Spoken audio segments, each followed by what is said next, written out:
all set.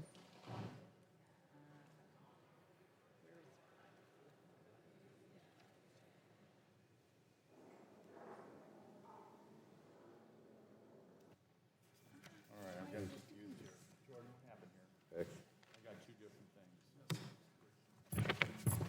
This is that's the one I practiced on.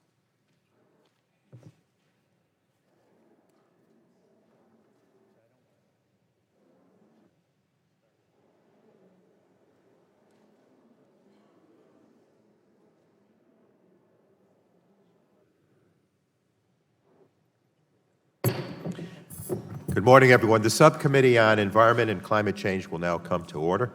I recognize myself for 5 minutes for the purposes of an opening statement. Today's hearing will examine greenhouse gas emissions associated with the industrial sector, which includes a wide range of manufactured products and processes, including several energy-intensive and trade-exposed industries. Many of these industrial products are critical to our economy, including steel and cement, chemicals and fertilizers, glass, paper, and aluminum products, to name a few. Despite their importance to our lives, they are also a large and overlooked source of emissions and projected to grow through mid-century. We cannot achieve meaningful climate targets, such as our economy-wide net zero by mid-century goal, without significantly reducing industrial emissions. But industrial emissions can be difficult to decarbonize. They are often produced from high-temperature, long-duration heat production and chemical reactions. Unlike much of the power sector and light-duty vehicles, in many cases cost-effective, low-carbon solutions are not commercially available yet, and there is no one solution to cut across all of the diverse subsectors. While decarbonizing industry certainly has its challenges, there are near and long-term solutions. In the near term, there are well-developed technologies and strategies that, if given the proper incentives and policy certainty, industry can start to make investments.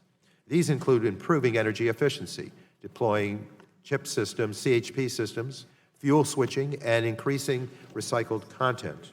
The federal government could help form markets and provide assistance to incentivize these types of actions right now. For example, the public sector is a major purchaser of steel and cement. Through the power of procurement policy, we can drive market demand for low-carbon industrial products. Longer-term options will require significant federal investments in RD&D for technology development, such as carbon capture, utilization, and storage, breakthroughs in chemistry and materials, and the use of hydrogen. Some of these innovative options may take several years to become widely deployed, but will likely be necessary to achieve major reductions in the sector. It is critical that we focus federal efforts today in order to achieve targets that are still decades away. Unlike other sectors, many energy-intensive industries face global competition. Poorly designed policies risk the leakage of pollution, production, and jobs overseas. Many of us know the consequences of deindustrialization. I do not have to look any further than my own hometown in New York's 20th Congressional District. Manufacturing has always been a gateway to the American middle class. It was the lifeblood of my and many other communities across the country. And sadly, we know what happens to communities when production moves overseas. Our policy preferences should seek to both spur decarbonization and promote domestic advanced manufacturing. Rebuilding, retooling, and reinvigorating American manufacturing must be a fundamental component of our climate response. That is why I believe it is imperative to understand and to seek to mitigate potential competitiveness concerns rather than dismiss them. At the end of the day, it is good for both us and global climate action if these manufacturers continue to operate here, where they employ Americans and produce more cleanly than their foreign competitors. In order to succeed, Congress must provide the assistance necessary to enable the United States industry to achieve ambitious targets on a reasonable and certain timeline. This will likely need to be done with a mix of incentives and requirements. Without a doubt, decarbonization of the industrial sector will be challenging. And I do hope today we can better understand those challenges and the potential solutions. But above all, we must recognize that industrial decarbonization is necessary and possible with the right mix of well-designed policies, federal investments, and market development. Through smart climate and industrial policy, Congress can help American manufacturers transition to cleaner production while investing in the technologies, the practices, and the people that will make us globally competitive long into the future. With that, I now recognize the ranker of the subcommittee, Representative Shimkins, for 5 minutes of opening statement. Thank you, Mr. Chairman. Whenever I hear an idea for what we can do to keep global warming in check, whether it's over a conference table or a cheeseburger, I always ask this question: what's your plan for steel? I know it sounds like an odd thing to say, but it opens the door to an important subject that deserves a lot more attention in any conversation about climate change. Making steel and other materials such as cement, plastic, glass, aluminum, and paper is the third biggest contributor of greenhouse gases, behind agriculture and making electricity. It's responsible for a fifth of all emissions, and these emissions will be some of the hardest to get rid of. These materials are everywhere in our lives, and we don't yet have a proven breakthroughs that will give us affordable zero-carbon versions of them. If we're going to get to zero carbon emissions overall, we have a lot of inventing to do. Steel, cement, and plastic are so pervasive in modern life that it can be easy to take them for granted. The first two are the main reasons our buildings and bridges are so sturdy and last so long. Steel, cheap, strong, and infinitely recyclable, also goes into shingles, household appliances, canned goods, and computers. Concrete, rust-resistant, rot-proof, and non-flammable, can be made dense enough to absorb radiation or light enough to float on water.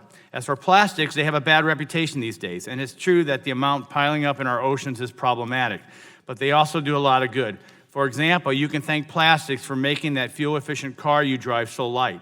They account for as much as half of the car's total volume, but only 10% of its weight.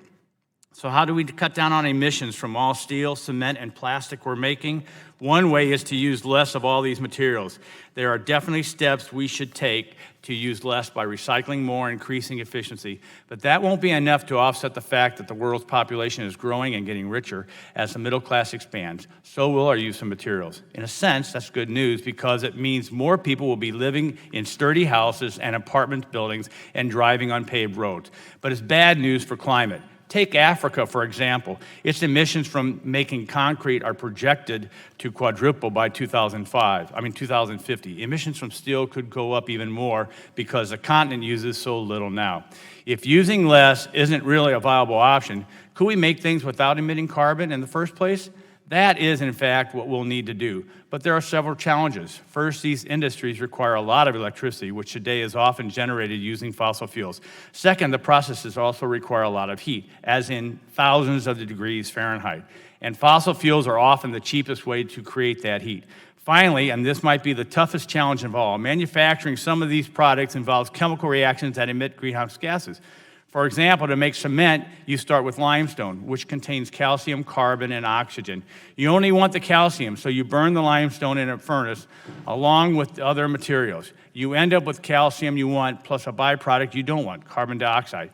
It's a chemical reaction, and there's no way around it. As brilliant as this opening statement is, it's not from me. It is from a blog post on August 27th by Bill Gates. I've noted in previous hearings that we should keep appropriate perspective on the scale and source of the problem we're trying to address. And this is especially important when it comes to reducing emissions in the industrial sector. If we impose overly restrictive rules and regulations domestically, we raise the cost of energy and feedstock. We lose control over essential parts of the critical supply chains. We increase reliance on foreign industries and manufacturing and simply displace industrial emissions from the United States to other nations along with our manufacturing jobs.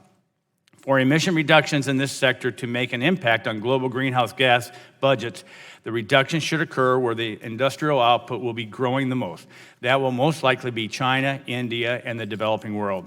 The trick for the United States will be to develop the cleaner technologies and practices to export to developing nations while avoiding cost and regulatory burdens that will make essential goods more expensive and drive our industries overseas. We do not want to put the United States at a competitive disadvantage to other nations or deprive our nation important opportunities to innovate and develop the new industrial sectors that promise cleaner future energy systems. Today's testimony will note that reducing emissions across the sector is not easy or even possible in some cases based upon brute facts of physics, chemistry, and economics.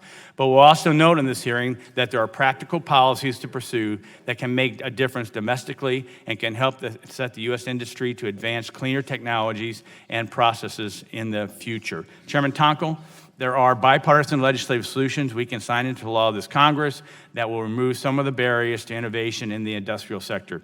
If you want to start making progress on the industrial emissions, let's start with what we know we can do today to make a difference in the innovation landscape while protecting our national interests and the interests of our workers and consumers.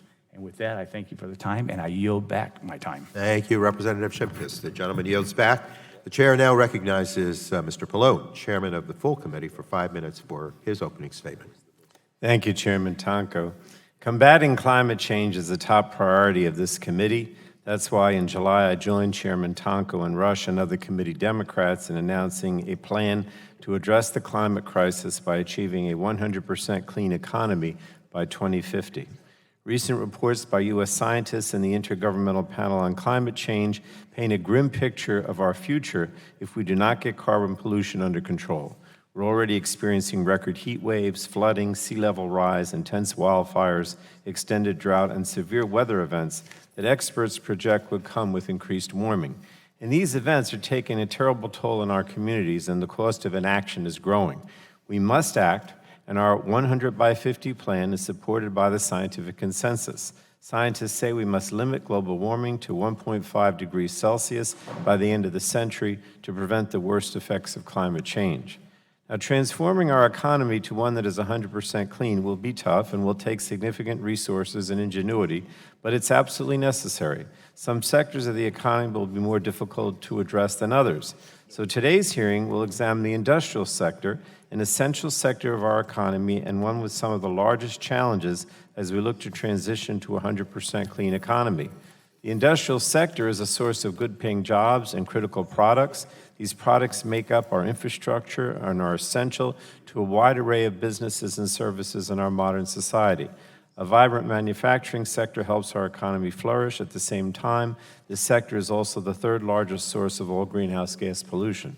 Compared to other sectors of the economy, emissions from the industrial sector come from a diverse mix of heat production, power generation, and chemical reactions. And that mix also varies widely across individual subsectors and facilities, from manufacturing cement and steel to producing chemicals and paper products. And this diversity makes the industrial sector especially challenging to decarbonize. There's no single policy that will curb carbon pollution from the entire sector. Switching to renewables and electrification will work in some areas, but not others. Capturing and storing emissions rather than eliminating them altogether will likely be the most effective way to decarbonize certain parts of the industrial sector, since creating certain materials naturally produces carbon. And transitioning the industrial sector to a clean future is challenging, but certainly possible. Pathways to industrial sector decarbonization do exist. We have many technologies available today that, with wider deployment, can improve material and energy efficiency in manufacturing and lower carbon and other harmful pollutants. We also need continued research, design development, and demonstration projects to lower costs and spur technological innovation. Comprehensive climate action provides an opportunity to transform our economy for the future. The technologies we develop and demonstrate here in the U.S. can be exported to other nations, creating new businesses and millions of good jobs in a climate-resilient economy. And climate action ensures our nation does not fall behind our global economic competitors, but instead leads the world. The rest of the world is already taking the climate threat seriously, embarking on a major transition into a low-carbon economy. We can either lead that transition or watch as American workers and industries get left behind. And cleaning up the industrial sector is essential to meeting this challenge. So I just want to mention again that I'm committed and our Democrats are committed to the 100 by 50 target and to building widely supported solutions that make the necessary pollution reductions while also strengthening our economy for the future. America has always been a leader in innovation. We can and must use our talent and resources to grow new, clean industries here and employ our workers to deliver low or zero carbon, high quality products to the world. So I look forward to hearing from our witnesses today as we continue to hear ideas about how best to reach our 100 by 50 target. And thank you, Mr. Chairman, and look forward to the testimony. Thank you, Mr. Chairman, and the gentleman yields back. The chair now recognizes Mr. Walden, ranking member of the full committee, for 5 minutes for his opening statement. Thank you, Mr. Chairman. Good morning. Good morning to our witnesses and those in the audience. We thank you all for being here. I think it's important to note that America has the most efficient energy usage when it comes to manufacturing, probably in the world, and we've led the world in actual reductions in carbon emissions over the last decade or two, and we should not lose sight of that. It has been 7 months since Mr. Shimkus, Mr. Upton, and I wrote an op-ed highlighting the need to find common sense and bipartisan solutions to address current and future climate risks. It's also been 7 months since this committee held its first hearing on the climate change, where many members on both sides of the aisle expressed interest in working together to find common sense bipartisan solutions to address climate change. Following that hearing, Mr. Shimkus and I sent a letter to Chairman Pallone and Mr. Tonko requesting the committee work together on this important issue, but unfortunately that's not happened. Our Democratic colleagues have not engaged with Republicans in a meaningful way, and the politics of climate change unfortunately seems to have overtaken rolling up our sleeves and getting to work on really bipartisan solutions. Regrettably, the loudest, most radical voices in Congress and on the presidential trail are dominating the climate debate in the party, the Democratic Party, and that's too bad because I think there is common ground here and we could find solutions. The gap between rhetoric and reality, though, among my friends has simply gotten out of hand. Leading Democrats are calling for the elimination of nuclear power. Elimination. Fortunately, not our chairman here, but nearly every single major candidate on the Democratic side wants to eliminate or phase out nuclear power. I don't believe that's smart. Nuclear is ideal for dealing with climate change because it's the only emissions-free energy source that's available 24 hours a day. Nuclear represents over half our nation's carbon-free energy, and experts from Bill Gates to former Energy Secretary Ernie Moniz have said nuclear must be part of our energy mix going forward to reduce emissions. To reduce emissions, we need nuclear power. Democrats who are unable to say those simple words are not doing themselves or the climate crisis any good. Leading Democrats have called innovations such as carbon capture, quote-unquote, false solutions. So if your goal is to reduce emissions, that logic simply doesn't follow. We need to be encouraging these technologies, just as we have with President Trump signing into law critical tax credits for carbon capture technology. Leading Democrats have also called for a ban on fracking and on natural gas development. And yet the production of natural gas helped the United States become a global leader in energy production and a major energy exporter. It substantially helped us reduce our overall emissions. In fact, in 2017, U.S. carbon emissions were the lowest they've been since 1992, and they're projected to remain steady in upcoming years. The United States achieved these reductions while emissions were climbing in most of Asia and most of Europe. So such a ban would wipe out a major source, not only of American prosperity, but also of fuel that has lower emissions, and it would lead to Americans paying higher prices for the same energy and increased reliance, by the way, on foreign energy sources with no impact on the world's appetite for energy. So I don't think that's a serious approach. Now, I know that many of my friends on the other side of the dais don't agree with all these positions, but unfortunately, the all-or-nothing talking points from many are preventing us from building on the progress we made last Congress to reduce emissions, boost clean energy, and protect America's economy and workers. Maybe that's why E&E News reported, and I quote, House Democrats have little to show on climate, close quote. Turning to the topic of today's hearing, as Bill Gates warned in a recent op-ed, we have a lot of inventing to do in order to achieve zero carbon emissions overall. And I believe Mr. Gates rightly pointed out that we don't yet have any proven breakthroughs that will give us affordable zero carbon emissions of basic building materials like steel, cement, glass, aluminum, plastic, and paper, which account for 1/5 of all emissions. So without more serious consideration of the scale of what would be realistically achievable here and abroad to reduce emissions, the 100 by 50 slogan is less of a solution and, frankly, more of a slogan. So if Democrats want to tackle climate change, they should work with us, Republicans, because that's how we're going to get serious solutions that can become law, and it's how we've done it in the past. There are bipartisan bills in Congress we could pass right now to ensure the United States remains a global leader in emissions reductions, economic productivity, and clean energy production. And there are more ideas we could explore together, and I hope we will. We're waiting at the table. We're ready to continue the work started last Congress with our Democratic colleagues on climate policy focused on innovation, conservation, and preparation. So let's work together. With that, Mr. Chairman, I yield back. Thank you, Representative Walden. The gentleman yields back, and the chair would like to remind members that pursuant to committee rules, all members' written opening statements shall be made part of the record. Before we introduce our witnesses, we're going to take just a quick moment to fix the clock. Technical problems. Please stand by. Yeah.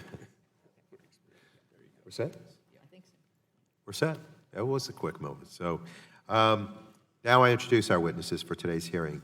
We begin with Bob Perciasepe, President of the Center for Climate and Energy Solutions, or C2ES. Dr. Jeremy Gregory, Research Scientist of the Department of Civil and Environmental Engineering and Executive Director of Concrete Sustainability Hub, Massachusetts Institute of Technology, on behalf of the Portland Cement Association.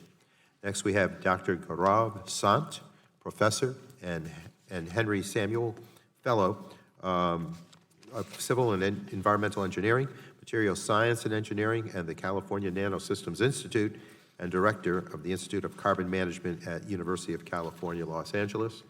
Next, we have Ross Eisenberg, the Vice President of Energy and Resources Policy at the National Association of Manufacturers. Next, Dr. S. Julio Friedman, Senior Research Scholar for the Center on Global Energy Policy at Columbia University's School of International and Public Affairs.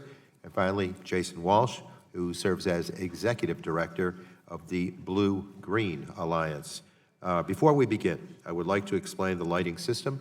In front of you are a series of lights. The light will initially be green at the start of your opening statement. The light will turn yellow when you have 1 minute remaining. Please begin to wrap up your testimony at that point, and the light will turn red when your time has expired. At this time, the chair will now recognize Mr. Perciasepe for 5 minutes to provide his opening statement. And thank you, Mr. Perciasepe, for joining us today. Thank you, Mr. Chairman, and all the members. Thank you for being here and also for inviting me to speak to you today. My name is Bob Perciasepe. I'm president of the Center for Climate and Energy Solutions. We're a nonprofit, non-partisan organization that works with businesses to achieve climate goals. I think there are three themes in my quick opening statement and in my written statement that you all have, and I think it's already been mentioned by a number of the opening comments from the members. The challenge in the industrial sector is complex and difficult. Right now in the United States, it's close to, including the indirect emissions from electricity use, it's close to 30% of the U.S. emissions of greenhouse gases. Engaging businesses and the diversity of businesses in developing the solution mix is a pretty important part of what we will need to do and what we've been doing at the Center for Climate and Energy Solutions. So engaging the business is another important point. And the third key point, I think, is that businesses are not going to be able to do this alone. They need policy that will help them achieve the goals that they're setting themselves. And so given the tremendous diversity, and I think we heard this already from particularly the chair of the full committee, that there are three big components in the industrial sector that are causing the emissions. One is the thermal energy they need, the heat. The second is the different chemical processes like making steel and concrete. And there's also electricity that is used. And so thinking about all of those together gives you a sense of the complexity, but it also can set you on a path on how you can start dissecting what the solutions would be. And I have a lot more of this in my written statement, but I want to go through very high-level examples here. So if you look at those processes and then you look across all the different sectors, there's some that are in every sector. They're sort of like across the board. So thermal energy is used in a lot of different, from steel making to chemicals, and mostly, as it's been pointed out, fossil fuels are used. So this is where the technology of fuel switching in some cases, but also carbon capture, and how important carbon capture will be for some of those processes. That's across the board. Combined heat and power to be more efficient. The on-site power generation using different kinds of fuels and greater use of efficiency strategies are all things that cut across the different sectors. But then you have to get down to the different processes in the sectors. And I want to say that on carbon capture, we often think that this is still an evolving technology, and it is, of course, and we need a lot of more work on infrastructure. But today, while we're sitting here, there are two industrial applications of carbon capture currently in use. One at Air Products in Texas, where they're making hydrogen from reforming methane, and they're capturing that carbon. The other one is from Archer Daniel Midland in southern Illinois, who's making ethanol, and that refinery produces carbon dioxide, and they're capturing that carbon dioxide and injecting it into a saline geologic formation. Other examples that are out there in the more specific areas, manufacturing practices for steel, for instance, LanzaTech, a company that's working with the steel industry, looking at how to capture the carbon using biological methods. I'm going to do this very quickly because it's getting low here. Apple has been working with Alcoa and Rio Tinto, a mining company, to look at different ways to produce aluminum from using ceramic anodes instead of carbon anodes that create carbon dioxide. Dow, DuPont, and BASF are looking at pathways to make propylene oxide, which is a basic building chemical for many products that we know of, from de-icers to food additives to personal care items, and they're looking at new approaches there. And Lafarge Holcim and Solidia are looking at the very things that several of you have already brought up, the cement manufacturing process, and how to use different approaches to both the cement itself and how it could absorb carbon, but also how to use carbon in the curing, different approaches in the curing processes, which can reduce emissions by up to 70%. The last thing I want to mention very quickly is I think several people brought up the issue of competitiveness, and I think whenever looking at the policies that could help support this, including a price on carbon, looking at the trade-exposed companies in the United States and their international markets, it's important to include provisions that will deal with that. We believe there are many approaches to dealing with that, and would love to work with the committee when that time comes, and I'm going to stop there. Thank you very much, Mr. Perciasepi. And now we'll go to Dr. Gregory, please, for 5 minutes. You're recognized with your opening statement. Good morning, Chairman Tonko, Ranking Member Shimkus, and members of the subcommittee. I'm pleased to be here on behalf of the Massachusetts Institute of Technology's Concrete Sustainability Hub and the Portland Cement Association to talk about concrete's role in a sustainable, low-carbon economy and how Congress and the cement and concrete industries can work together to achieve this goal. I'm the executive director of the MIT CS Hub, a dedicated interdisciplinary team of researchers working on science, engineering, and economics for the built environment since 2009. PCA is the premier organization serving America's cement manufacturers. Since the CS Hub is jointly funded by the cement and concrete industries, our research teams regularly interact with companies in this arena and also stakeholders who are involved in decisions related to concrete, such as architects, engineers, and contractors. In my testimony today, I'd like to provide the committee with some key actions related to the cement and concrete industries that will accelerate us on the path to sustainability in the industrial manufacturing sector. For background, cement is the powdery substance that's mixed with water and aggregates to make concrete.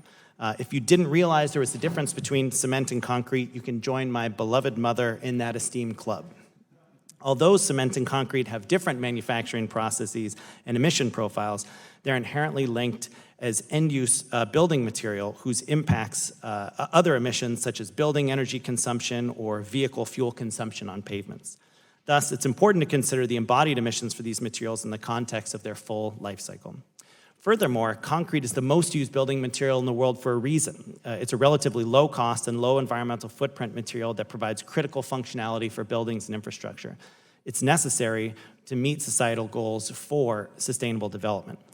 There are 4 primary levers for reducing cement production CO2 emissions. 1, improving the energy efficiency of the cement plant. 2, switching to alternative fuels that are less carbon intensive than conventional fuels, such as biomass and waste materials. 3, increasing the use of low carbon materials in the production of blended cements. And 4, using emergent carbon capture and utilization and storage technologies, including in the production of new building materials. A technology roadmap for the global cement industry estimated that meeting targets from maximum 2 degrees C global temperature increase would require a 24% reduction in cement industry CO2 emissions by 2050, with CCUS accounting for 48% of emissions reductions, followed by use of blended cements at 37%. There are fewer CO2 reduction opportunities associated with thermal energy efficiency or switching to alternative fuels, and thus they only accounted for 15% of cumulative CO2 reductions. Nevertheless, there are several opportunities to improve energy efficiency and increase use of alternative fuels, and the cement industry in the U.S. has made significant strides towards these goals. However, regulatory programs are often barriers to making additional improvements, and there are some specific programs and suggested modifications that are detailed in my written testimony. Cement production is unique from most other industrial processes in that it has emissions associated with energy generation and the production process. Thus, even if zero or low carbon fuels can be used, emissions will still be a fundamental part of the process. As a consequence, CCUS is necessary to meet deep decarbonization goals, and pilot programs in the cement industry are underway across the world. Fortunately, there are several companies that are demonstrating how captured carbon may be used to produce binders and aggregates, thereby enabling circularity for these emissions. However, cost is a significant barrier to the implementation of carbon capture technologies at cement plants in terms of capital costs, and the adoption of carbon utilizing materials in terms of higher product costs in the building material marketplace. Thus, there are significant opportunities for Congress to provide targeted CCUS research, development, and deployment funding that is specific to the cement sector, and incentives for adoption of innovative technologies and materials. Increasing the adoption of blended or alternative binders will require overcoming the risk aversion of engineers specifying concrete. Engineers typically rely on prescriptive-based specifications that detail the types and limits of materials that can be used in concrete mixtures. In addition, there's a significant burden of proof to demonstrate that new low-carbon materials will meet long-term structural and durability requirements. Supporting a shift to performance-based specifications for concrete would spur innovation in the design of low-carbon concrete mixtures. Sponsoring research on the long-term structural and durability performance of concretes using blended or alternative cements will help to mitigate perceived risk by engineers. As you can see, there are steps Congress, industry, and academia can take together that would ensure the continued role of cement and concrete in sustainable development. Mr. Chairman and members of the committee, we're ready to work with you to pursue the path toward the goal of a clean and sustainable economy together. Thank you. Thank you very much, Dr. Gregory. We now move to Dr. Sant, please, for 5 minutes. Thank you, Chairman Tonko, Ranking Member Shimkus, and members of the subcommittee for having us here today. I'm going to try and build a case to try and talk about the idea of how do you really achieve net zero emissions with 6 talking points. The first one is, I think, and as has been said quite a few times before, heavy industry operations are foundational to the world that we live in. So you can look at the screen on your iPhone, you can look at the building that we're in. All of this came out of heavy industry operations. So an important part of what heavy industry does is actually provide us with a way of life that we actually have and the way of life that we live. Of course, this comes at a price. It comes at the price of carbon emissions, which are very substantial, a third, as we've heard others say. But we should also keep in mind that this is really what provides us with the standard of living that we have today. And it's about a century and a half of deployment of these technologies, which really leads us to where we are. The second part, with regards to decarbonization, is we really need to keep in mind potentially the most critical need to mitigate the accumulation and release of carbon dioxide into the atmosphere is regulatory certainty. And that being said, regulatory certainty is the minimum pathway that we need to undertake to determine what happens next. Of course, engineering solutions are a big part of this, but engineering solutions really need to focus on simplicity. We need pathways which are simple, which can bolt on to existing facilities, because as you can imagine, building a cement plant or building a refinery or building a steel plant, these are all really expensive undertakings. What that means is we cannot do this at substantial cost burden. So we need to think about simple ways how you do process integrations and optimizations to make sure that we integrate with existing processes simply enough without disrupting our way of life while we think about carbon management. When we think about mitigation solutions beyond carbon capture and storage, we need to curate other pathways. And I think utilization, carbon dioxide utilization, is an important part of this because it can result in the production of saleable products. As an example, think about CO2 concrete that we are working on, which involves the absorption of carbon dioxide into concrete. However, I will caution by saying while these pathways are very attractive, and especially so in the short term, They're fractional solutions, so they're by no means a comprehensive pathway to carbon management, but they're an important short or medium-term pathway to being able to think about beneficial ways by which we can reutilize CO2. When we think about economic incentives, systematic and substantial federal support is needed to innovate, mature, de-risk, and bring down the costs of technologies. This is something which has happened and which continues to happen, which will need to expand substantially so in time to come. Across technology readiness levels and across both basic and applied research. But beyond R&D support, we need to have support of policy, strategic actions, and consistency in messaging. This includes direct financial support, for example, grants to innovators and corporations, targeted procurement actions, incentives, for example, tax credits, but also disincentives, penalties, which actually incentivize a mechanism of change. We need to focus on the consumer. As consumers, we are actually all each individually responsible for what heavy industry does because we are the consumers of these products. That being the case, we need to build consumer awareness and conscientiousness to achieve carbon efficiency individually and societally. This is extremely important, and as an example, you can think about our programs in energy efficiency that we've had in place for decades now. They've been an extremely important part of how we've achieved energy efficiency by imposing standards, by having products which are energy efficient, by pointing out to the consumer that there is benefits in this. And so there is a pathway that you can follow that's based on what we will call a carbon efficiency standard. We want to keep in mind that the US provides effectively the knowledge reservoir to the world. This has come about over the last 70 years or so by consistent, systematic, and deep spending in R&D dollars that go to US universities and national laboratories. A lot of the innovations that we take for granted around us, going from the iPhone to the internet, actually came out of these places. And that being the case, we want to make sure that we continue to provide this nature of support because we want to also establish a basis of carbon leadership industrially. A couple of other things to keep in mind when we think about heavy industry. These are what you classically call commodity sectors, which means that they are comparatively low profit, very high volume. And so you've got to think carefully about what are really the nature of pathways that need to be undertaken when sectors of the sort think about change. It's not easy to build a new cement plant. It's not easy to build a new steel plant. So when we think about strategic actions, we need to think about a way that you both integrate regulatory certainty and a market pull that both demand a change in how we function. Finally, I think the closing comment to be made is really one of competitiveness. The rest of the world is looking very aggressively at standards around carbon efficiency and carbon management. You don't want to have US corporations which are at a competitive disadvantage because they've got to have two standards to function with, one in the US, one elsewhere. And I think that particularly demands that we establish a basis of consistency where US corporations continue to lead the world in carbon efficiency. With that, I'd like to conclude. We thank you very much, Dr. Sant, and we now move to Mr. Eisenberg for an opening statement for 5 minutes, please. Good morning, Chairman Tonko, Ranking Member Shimkus, Ranking Member Walden for today, members of the subcommittee. My name is Ross Eisenberg. I'm delighted to be here representing the National Association of Manufacturers and talk about our commitment to climate change. In the eyes of America's manufacturers, it's time to act on climate now. And the real question for policymakers should not be whether to act, but frankly, how to do so effectively. Manufacturers are doing our part. We have been and we will continue to do that.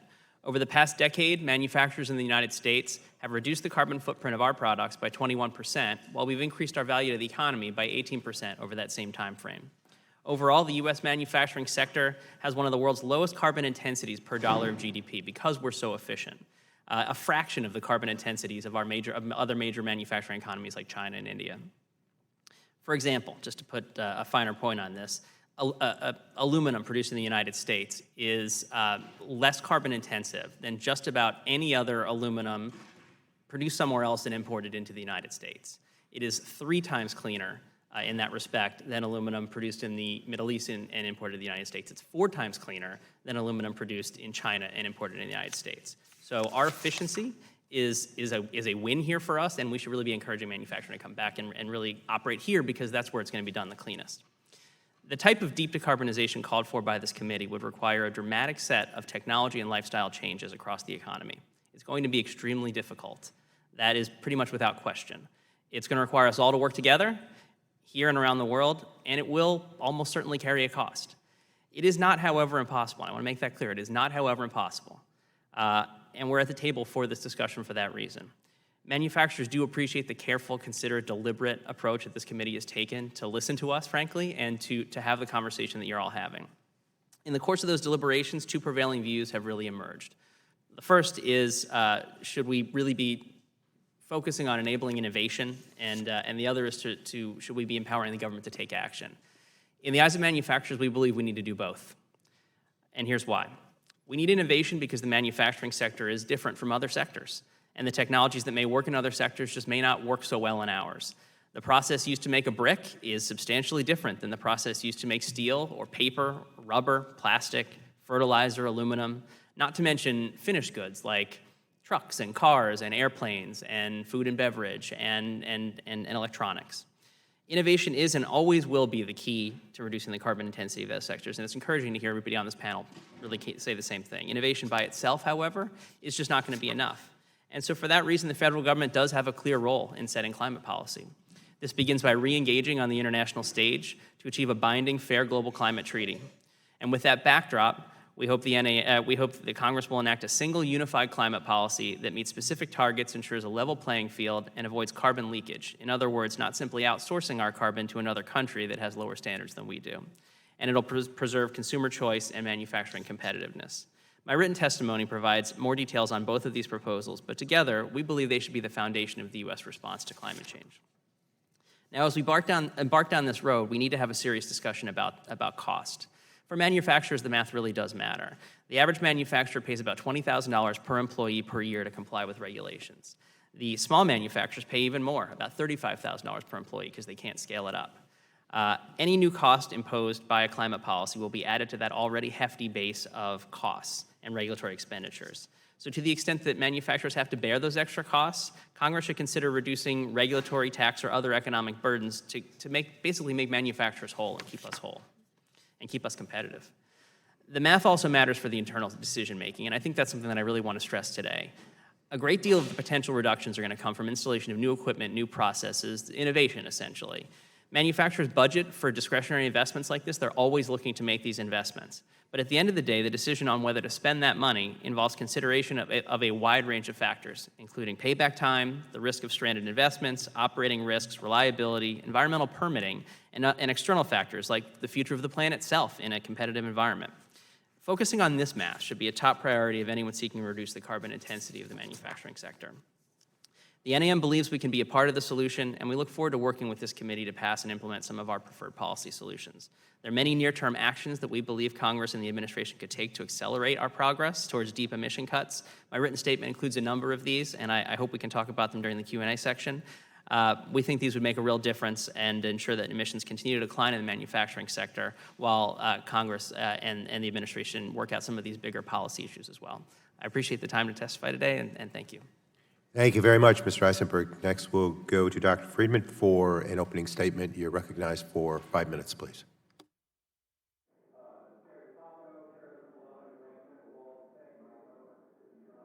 There we go. Chairman Tonko, Chairman Pallone, Ranking Member Walden, all of the members here. I'm so delighted to see so many people here for so long. Thank you for calling this hearing and for inviting me to testify. My name is Dr. Julio Friedman. I'm the only one you'll ever meet. This is the 5-minute version of the 5-hour testimony. I ask that you, if you have any questions or follow-ups, please invite me back. I'm a resource and you know where I live. This is an intensely difficult and complicated topic. This is not something that is easy or digestible in sound bites. You already have my testimony. I'm happy to explain it in great depth, but I want to take this time to hit a couple of key points. First of all, I work at the Center for Global Energy Policy at Columbia University. We exist to provide information of this kind to people like you to help make good decisions. I lead an effort on carbon management. We have 2 reports coming out in the next month, all of them associated with heavy industry decarbonization, specifically for heat. Fun fact, heat for heavy industry is 10% of global emissions. Just heat. It is more than all the cars and planes in the world together. If you have to melt a rock to do something, you need heat. Most of our industrial processes start by melting a rock. That's properly hard. There aren't easy ways to replace that service. And there aren't really reliable or straightforward substitutes for things like concrete or steel or plastics or petrochemicals. We all have plenty to do. That's what the work looks like. So, to cut to the chase, a couple of facts, 3 findings, 5 ideas. Couple of facts. The good news is that most of industrial production in the United States is concentrated in a couple of geographies. New Jersey, Texas, California, Oklahoma, Chicago, there's along the Great Lakes, these things are all in one place. That actually means that there's ways to think about managing them in a straightforward way. Another thing that's helpful to understand in this is that, as many people have mentioned, these are internationally traded commodities for the most part. As such, the margins are small, and small increases in cost and price have dramatic increases in market share. And of course, these sit in communities which have a great deal of stake in them, both positive and negative. In some cases, these are real sources of pride. They're essential sources of wealth for these communities. At the same time, many of these facilities are also sources for pollution. There's questions about environmental justice associated with that. So these are fraught, complex issues. And that's exactly why we need deliberation, discussion, and thought. So a couple of other quick facts, then 3 findings, 5 ideas. Quick facts, like I said to begin, we don't really have substitutes for this stuff. Second, the assets are long-lived. A steel plant or a petrochemical plant that exists today is going to run for a long time. That means that the idea that we'll just replace it with some other thing is unlikely in the near term. We're on the clock on climate change, so we have to make rapid emission reductions, so you have to work within the existing asset base. And the options we have, as many people have said here, are not great. We have chronic underinvestment in this sector, perhaps because we don't have a Department of Industry. I'm not recommending we create one, but it means that this jurisdiction is spread across the entire government in a strange way. You may not know this, but ammonia is tracked by the United States Geological Survey. That's because it's considered a mineral resource. So they're the ones who gather the data on this. So there's plenty of stuff to do. In that context, 3 findings. First, as many have said here already, CCUS is essential. It's not optional in this space. 10% of global emissions are from steel and cement. Half of those emissions are the byproduct chemistry emissions, and we don't have processes today that are substitute for that. So if you want to get 5% of global emissions, you got to do that. That's it. You can refer to my last round of testimony. I talk on that subject in great depth. That was back in May 2019. Second finding, hydrogen is pretty promising. If you look at the things that can burn at that temperature or that can be good feedstocks, hydrogen's one of the good ones. Today, the way we make hydrogen, we call gray hydrogen, which is steam methane reforming, and we vent the CO2 into the air. At the Air Products facility that was mentioned earlier, we have what we call blue hydrogen, where we make hydrogen, but we capture the CO2 and keep it underground. There's also green hydrogen, where you use green or renewable or nuclear electrons to make hydrogen through electrolysis, and you use that. Today, green hydrogen costs 5 to 20 times more than blue hydrogen. So today, blue hydrogen is the best looking option. That costs about 20 to 50% more than gray hydrogen, but it's pretty cheap by comparison to a lot of the things we can do. It's also a gaseous fuel, which means we can swap it in with other stuff. Last, as others have said, innovation is essential. We simply can't get from where we are to where we need to be if we don't have a deep, large, committed program for innovation. I have to stop there, but I thank you all for your testimony and look forward to answering your questions. Thank you, Dr. Friedman. And finally, Mr. Walsh, thank you for joining us, and you're recognized for an opening statement of 5 minutes, please. Thank you, Chairman Tonko, Ranking Member Walden, and distinguished members of the subcommittee. Thank you for convening this really important hearing today. The Blue-Green Alliance unites America's largest and most influential labor unions and environmental organizations. Our partnership is firm in the belief that Americans don't have to choose between a good job and a safe environment. We can and must have both. Reducing emissions from the U.S. industrial sector is a clear example of this principle. If done right, a robust federal commitment to rebuild American manufacturing and reduce greenhouse gas emissions from this sector will grow American competitiveness and secure and create a new generation of good middle-class jobs across America. The industrial sector is the largest source of emissions in the United States when electricity is distributed to its end use. And importantly, emissions are projected to increase significantly between now and mid-century by roughly 17%. That compares to other sectors that, at least under a business as usual scenario, are projected to see flat or declining emissions. So any gains that we see in other sectors would be more than outweighed by increases in industrial sector emissions unless we act. Tackling industrial sector emissions must therefore be central to any climate strategy moving forward. This is a significant challenge, as has been pointed out by a number of my fellow witnesses. Reducing emissions to the level required by climate math, which is pretty brutal, will require smart policies, tremendous technological ingenuity, and significant investment. But we've barely gotten started. Policymakers and philanthropy have focused to date on emission reductions in other sectors, right? Buildings, power, transportation, all for very good reasons. But the industrial sector has received relatively little attention by comparison, and it will be the single hardest sector to net out zero emissions in. Tackling emissions is also an issue of global economic competitiveness.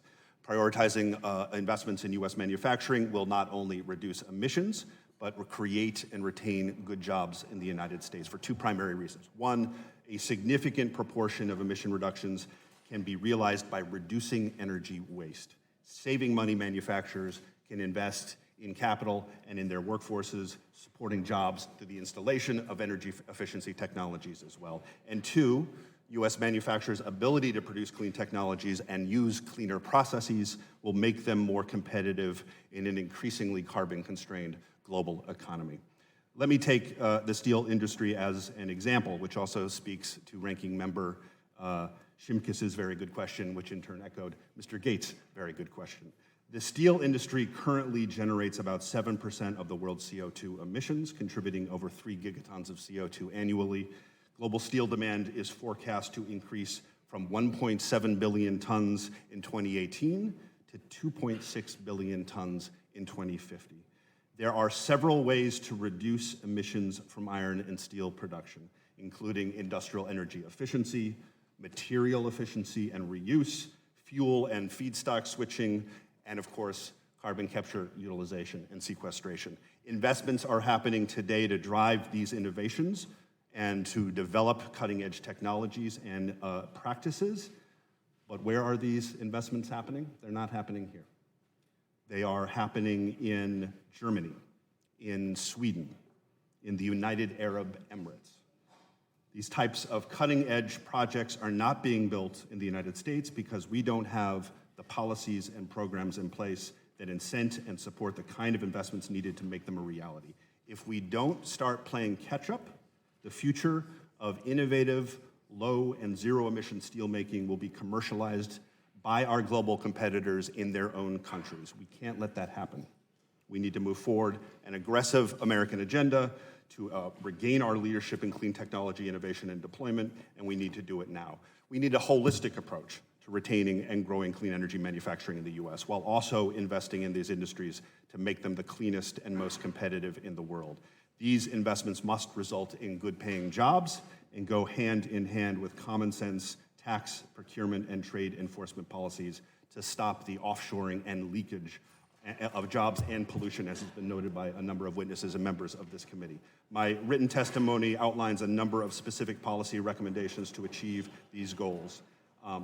In closing, we look forward to working with this committee as you move forward your agenda for the 116th Congress. Thank you again for the opportunity to testify today. Thank you, Mr. Walsh, and that concludes the opening statements provided by our witnesses. We now will move to member questions. Each member will have 5 minutes to ask questions of our witnesses. I will start by recognizing myself for 5 minutes. We know that there are challenges, but we should not underestimate what can be accomplished over the course of a few decades. If we start right now putting in place the right incentives, the research investments, and standards, how much progress can we make by mid-century to decarbonize industry? And what is your recommendation for the very first thing we should do to get started? Let's start with you, Mr. Perciasepi. How much progress can we make, and what is the first thing we should do? Well, I think what you heard from a lot of the witnesses is that there's a lot of progress already underway, including some of the very difficult pieces that have been mentioned by members in their opening statements in steel and in cement. Those industries, we have to look at how to improve the actual processes. But one of the things, there's also companion activities here, because all of industry uses electricity. And so to the extent that we're decarbonizing electricity with other approaches, with renewable energy, nuclear, and carbon capture, the electricity that the industry will be getting is going to be cleaner. And there's also transportation, that moving the products around. So I think the first thing to do, is at a minimum, is to put more incentives in place to stimulate the innovation of the new technologies, ones that cut across industrial sectors like carbon capture, and we have some of that already, as has been mentioned under the tax code, 45Q, but also the innovation needed in these new processes for making steel or iron, pure iron from reduction with hydrogen, as opposed to the current methods. It makes, uses a lot less, creates a lot less carbon dioxide just to make the iron. That's obviously the main ingredient in steel. So these processes that companies are working on could really be accelerated with public incentives. Thank you. Dr. Gregory, what progress can we make, and what's the first thing that you can do? I think that actually one of the simplest things that can be done that are specific to the cement and concrete sector are related to this use of performance-based specifications that I mentioned. Because, we heard a lot of discussion about CCUS, which should definitely be done, but if we develop new materials that have a lower carbon footprint, but we can't create a market demand for them, then they won't be used. And we've already seen failures of companies that produce these things in this country who couldn't do it in a cost-competitive way, and also couldn't get adoption of this from engineers who use it. And so encouraging essentially engineers, rather than to say, this is the mixture that we've already used, that's something safe and we know, get them to say, what are the performance metrics that you're interested in? And then tell me what the measurement is of the carbon footprint as well. And believe it or not, that sounds like a simple and obvious thing, but it's sort of like, instead of using a specific recipe to make cookies, tell me what are the kind of cookies that you're interested in, what are the attributes of them. That's what we need for materials as well, to create demand for these low carbon materials. Okay, we have about 2 minutes remaining for my time. If we can just get quick answers from the remaining 4 witnesses, please. Sure. Very quickly, I think the 2 things that we should really try and focus on is really, number one, carbon efficiency standards, which we can apply across the nation, across a series of products. The second part, technologically, we've done a lot of work to develop new technologies. The issue with most of them is we've not demonstrated them suitably at scale. So I think we really need support to be able to demonstrate things at relevant scales, so that manufacturers can start to see whether these are cost-effective enough for them to actually integrate into their operations. Thank you. Mr. Eisenberg? So we all agree that innovation is the key here. Please give us the tools to do it. We need the incentives, we need the access to the labs, the partnerships with the federal government and within the private sector, and we need to make sure that the math works at the plant level. So that And how much progress can we make? I think we can make a lot of progress, and especially in the near term, especially since you're going to have a lot of hard decisions to make on the federal policy side. But getting that in now, funding those things up, and giving us access to them will make an appreciable difference and a real difference for manufacturers. Thank you. Dr. Friedman? A comprehensive approach could get us 65 to 75%. We could get a lot. The number one thing, procurement. You said it yourself, Chairman. Number one thing is procurement. The government buys 90% of cement and concrete, 50% of the steel that's made in this country. You guys have an outsized role. And by driving that procurement process, you can create new customer base and new options for the manufacturers themselves so that they can sell a better product into a better market. Thank you very much. And finally, Mr. Walsh? We need to deploy the technologies that we already have commercialized more fully. Industrial energy efficiency, cogeneration, we can carve about 15 to 20% of emissions out of the industrial sector as a whole. Industrial sector decarbonization is really hard, but one of the ways in which it is easier is that we know where those facilities are.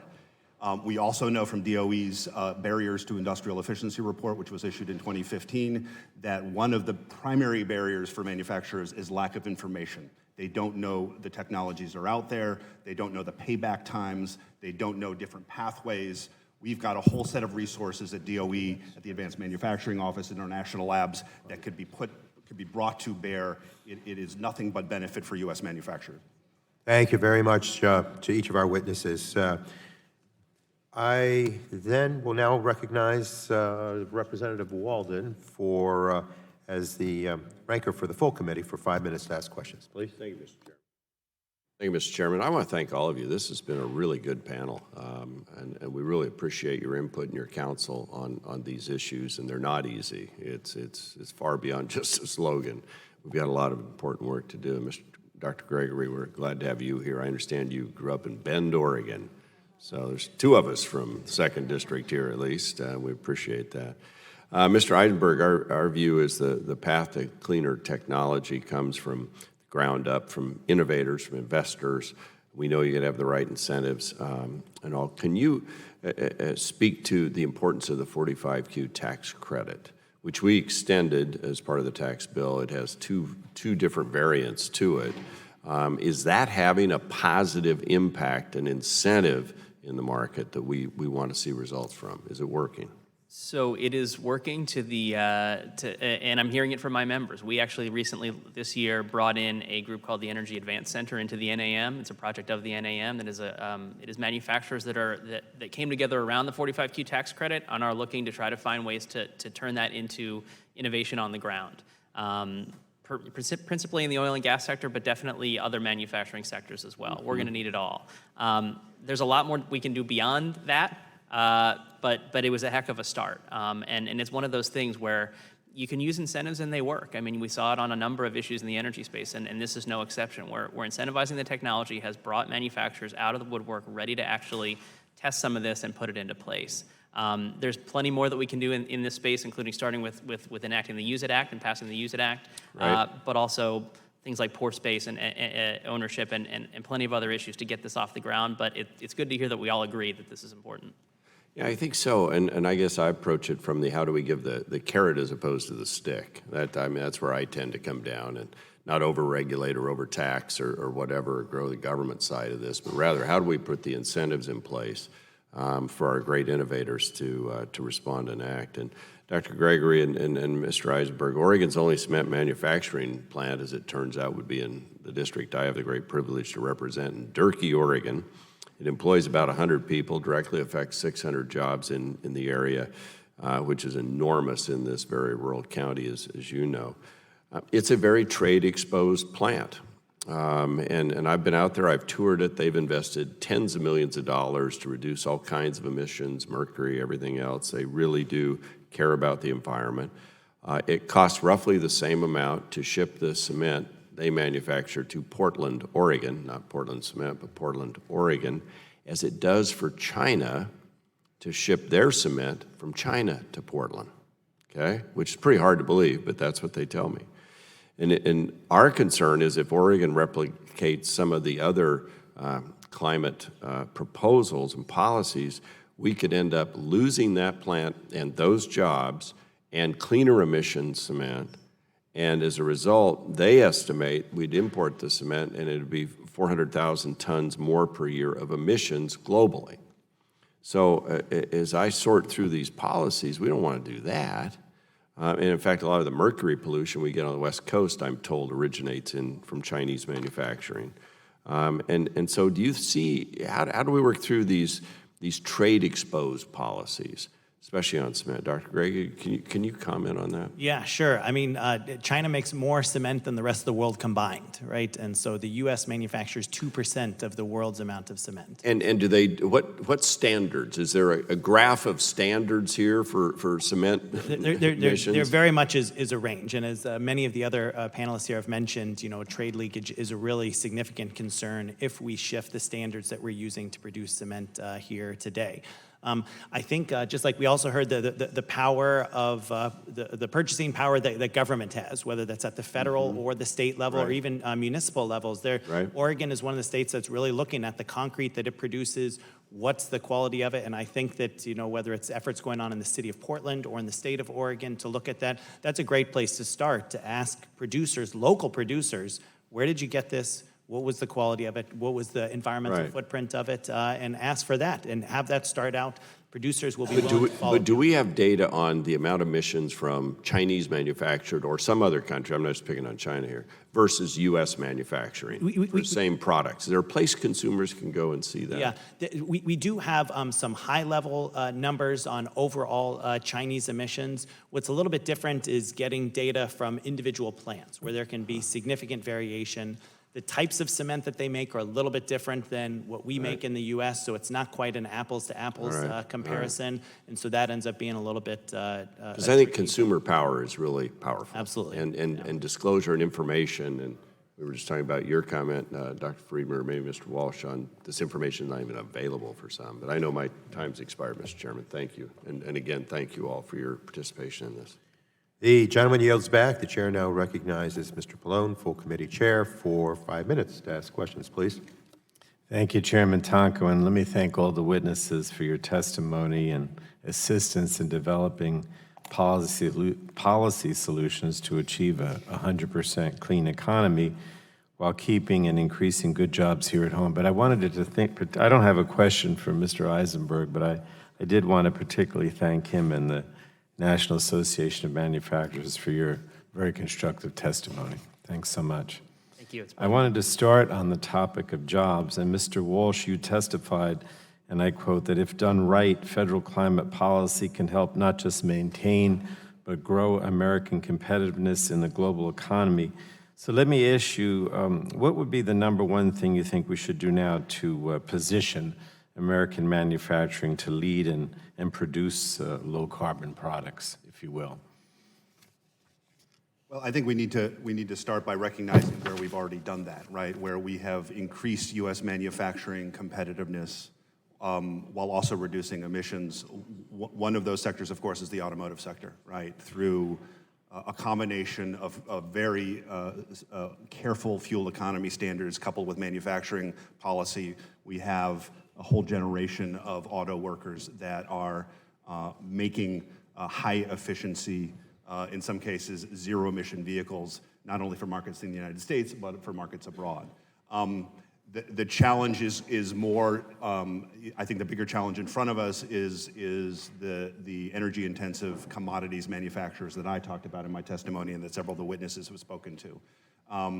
We are going to need to do a whole lot of things at the same time. I've already talked about industrial energy efficiency. I want to emphasize high temperature heat and the importance of finding low and zero emission alternatives. I mentioned some of the exciting innovations going on in Europe and a few other parts of the world. We need the same thing here. In order to get it, we're going to need a whole set of policies that range from making sure that manufacturers have access to affordable capital, to technical assistance, to consistent and smart regulatory and tax policy. Thank you, Mr. Walsh. I wanted to move to carbon capture. When we talk about the U in CCUS, people often think of enhanced oil recovery as the default way to utilize captured CO2. But as we know, there are many other potential uses for captured CO2, including in the type of product that Dr. Sant is developing at UCLA. So I just wanted to pose this question to three of you, to Dr. Sant, Dr. Friedman, and Mr. Persishepi. What are some of the more novel uses for captured CO2, and how can those uses be developed both economically and at scale? And let's begin with Dr. Sant, and then we'll go to the other two, if you would. Thank you. That's a very important question. So, when we started to work on this, and I think I'll speak to the context more generally, is we really wanted to look at markets where you can use a substantial quantity of CO2, which is why we started to look at concrete as an example, because it's a large market globally. It's also a carbon-intensive commodity. So being able to rationalize its carbon footprint is important. There are other things that you can produce, some of them which are comparatively large, some which are smaller. So you could produce liquid fuels as an example. You could also produce things like formic acid. I think the question around utilization is extremely significant because, first, to point out, it's highly unlikely we'll ever use anything more than about 10 to 15% of global emissions to be able to produce products. So it's not a pathway for carbon management, globally speaking.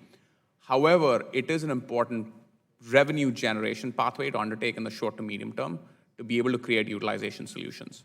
However, I think we need to be very pragmatic and analytical about utilization solutions to make sure that the life cycle analysis does actually demonstrate that you're using more CO2 in the utilization step than you emit.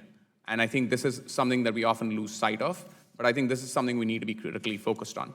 So as an example, speaking for ourselves, it's something that we've taken into great account as we've looked at developing cementation solutions based around CO2. But I think this is a sentiment that really requires standards and basis of analysis to be able to actually affect utilization properly. I think I'm going to run out of time, but I said Dr. Friedman next, so we'll go to him. I'll be brief. Along the lines of what Dr. Sant just said, you can't balance the climate books on utilization. There's just not enough tons to put places. But you can get a couple of gigatons. And the markets where you can get a couple of gigatons start with cement and aggregates. The next big market is fuels and chemicals. I've written 3 reports on this. Happy to send them to you all. Mr. Pershasepi. Some people do call me doctor every once in a while. That's all right. Maybe you are, I don't know. I would concur with Julio that building materials and fuels are the most likely to be at scale, but you asked for some of the interesting things. Well, there's some complex materials like carbon fibers and nanotubes. There's agricultural products, including fertilizers. There's a number of things that people are working on, the whole, all across the board. But those 2 are the most likely for at scale that we need in the near term. Thank you. Thank you, Mr. Chairman. The gentleman yields back. The chair now recognizes the representative from Washington State, Representative Rogers, for 5 minutes, please. Thank you, Mr. Chairman, and I too want to thank all of the panel for being here today. I appreciate your leadership, your commitment to making our economy more efficient, more sustainable. It's essential. As others have highlighted, the U.S. already leads the world in reducing emissions and developing new and innovative technologies to increase efficiencies and reduce waste.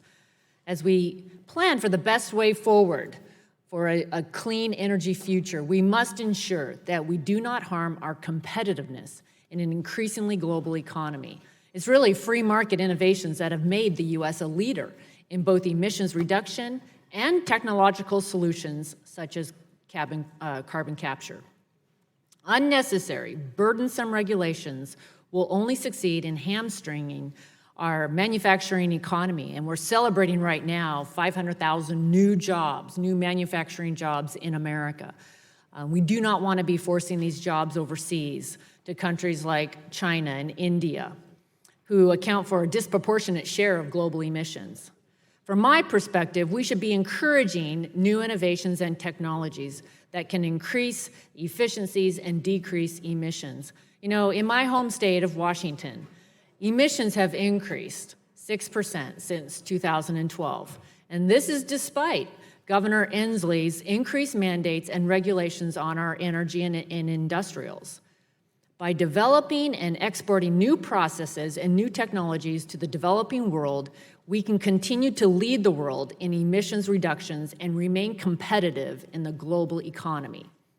Innovation is the key to combating climate change, growing the economy, and raising the standard of living in our communities. Mr. Eisenberg, I would like to discuss the central role of global competitiveness when we develop these industrial emissions policies. From past experience, it's apparent that there's a tremendous risk to our ability to make and do things in America if policymakers impose unnecessary costs on industrial processes or the energy used in those processes. Would you just share with us, from your perspective, what we can be doing as policymakers to make it less expensive and more efficient for manufacturers and industry to innovate, rapidly deploy, and eventually export new products? Thank you for the question, and I really appreciate, frankly, everybody's commitment to manufacturing here. I mean, it's so encouraging to hear everybody talk about how important manufacturing is in your districts and to the future. We obviously feel that very, very strongly. That's why I took this job. There's a number of things in the climate space and the emission space that I think would really work here, especially in the near term. That starts with, and a lot of them are in my testimony. I'll quickly run through a bunch of them. First things first, there's a bill called the Clean Industrial Technology Act that came out of the Science Committee, I believe has dual jurisdiction here. It would create basically a program at DOE that would have sort of long-term focus on decarbonization of the industrial manufacturing sector. That's one way to really get us out there doing this kind of work with the government and with the labs and making it happen. ratify the Kigali Amendment or enact legislation that will get you there, that will reduce serious tonnage and keep us competitive on the greenhouse gas side. Scale up energy efficiency. Scale up energy efficiency. This is something that I think we're all saying. My counterpart Jason said it best. This is where we really need to focus on the math and give us the tools to install that stuff with the right payback period. Full and complete expensing in the tax reform bill made a big difference to a couple of my manufacturing companies. It gave them the opportunity to change the math and allowed them to put in things like CHP and some of those newer technologies to let them be more efficient. Fix the permitting process, the work you're doing on NSR, reauthorizing Title 41 of the FAST Act. There's plenty more I can get into, but these are all kinds of things that we think would be bipartisan, strong measures that we can do right now that would help keep manufacturing competitive while reducing our emissions. Great. In the time I have left, Dr. Gregory, I wanted to ask if you would just elaborate more on the promise of carbon capture and just what's your understanding as far as what other countries are doing related to carbon capture? Sure, yeah. Carbon capture for cement plants is a little bit different than it is for other types of industrial sectors because we have these two sources of emissions. One set associated with generating energy for the kilns that operate at over 2,500 degrees Fahrenheit, and another set that comes from the process of making the cement itself. So there are pilot plants that exist in, that I know of at least, in Canada and in Germany, and I believe one in China as well, where they're testing these out, but they only occur when there's a significant decision to be able to invest in those things. And basically a lot of them are at very small scale in order to pilot them, but it's a fixed cost on top of the production of cement. So in order to really accelerate that, there needs to be additional incentives or investment in order for that to happen. Okay, thank you for that. I've run out of time, but I think we also should be promoting those policies that are going to encourage carbon capture. I yield back. Thank you. The gentlelady yields back. The chair now recognizes the vice chair of the full committee, representative from New York, Representative Clark, for 5 minutes. I thank our chairman, Mr. Tonko, and our ranking member, Shimkus, for convening this important hearing on how we can protect our environment from industrial emissions and increase American competitiveness in the global economy. As we've heard already today, greenhouse gas emissions from the industrial sector pose a major challenge to tackling the climate crisis. When you include the energy that industrial facilities purchase from the electricity grid, the industrial sector as a whole is actually the single largest source of greenhouse gas emissions in the United States, larger than each of the buildings and transportation sectors. And these emissions are growing. While emissions from the other sectors of our economy are projected to decrease or stay relatively flat, industrial sector emissions are actually projected to continue increasing over the next 30 years. But there's good news too. Many solutions already exist to reduce emissions from certain industrial sources today. And where the solutions don't yet exist, there is still significant room for innovation. Therefore, as we strive towards a 100% clean economy by the year 2050, it is important that we continue to think openly and critically about the challenge so that we in Congress can create the right policies and programs to foster innovation, reduce pollution, and help the U.S. industrial sector lead the world towards a low-carbon future. My first question is to Mr. Walsh. There are some who would continue to put forward a false narrative that we must choose between the environment and our economy. However, those of us who have studied this know that the opposite is true. By cleaning our economy, we can also increase the competitiveness of our manufacturers on the global stage. Could you please talk a little bit more about the global marketplace for industrial goods and about the demand for products that are made under cleaner environmental standards? Just how far behind is the U.S. in this regard, and what will happen if we do not catch up? Thank you for that important question, Congresswoman. Let's talk a little bit about global competitiveness. I think what we need to recognize is that the rest of the world is already moving in terms of their industrial processes and the policies and investments that support it in a low and zero carbon direction, right? We are actually lagging behind. There are various ways in which we are doing that. Certainly the fact that we have withdrawn from the Paris Agreement, or in the process of doing that, the only nation in the world that is a significant signal.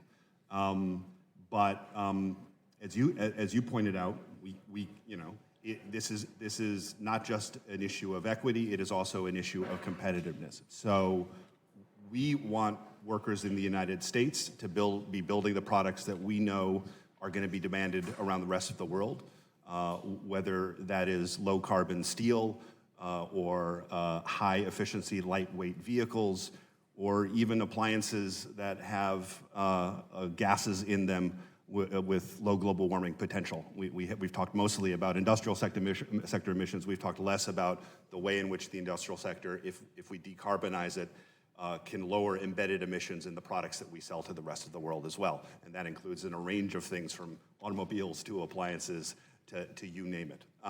So when we talk about global competitiveness, I think your question is really on point, because we need to be talking about where this world is going, where markets are going, and where we're falling behind. Dr. Freeman, I saw you somewhat nodding and pointing. Did you want to add to that? Yeah, absolutely. This is a key question that always comes up as, well, how do we think about China and what makes sense? Because they're a huge source of industrial emissions. We have to have a better product to sell. We have to have a better technology to sell. We have to have better manufacturing to deliver those. So we actually have to invest in the innovation. We have to build plants, and we have to do things like protect the workers in those sites through things like a procurement standard or a border tariff or some international partnership. And that's actually how we can drive down emissions in the rest of the world, as well as in the United States.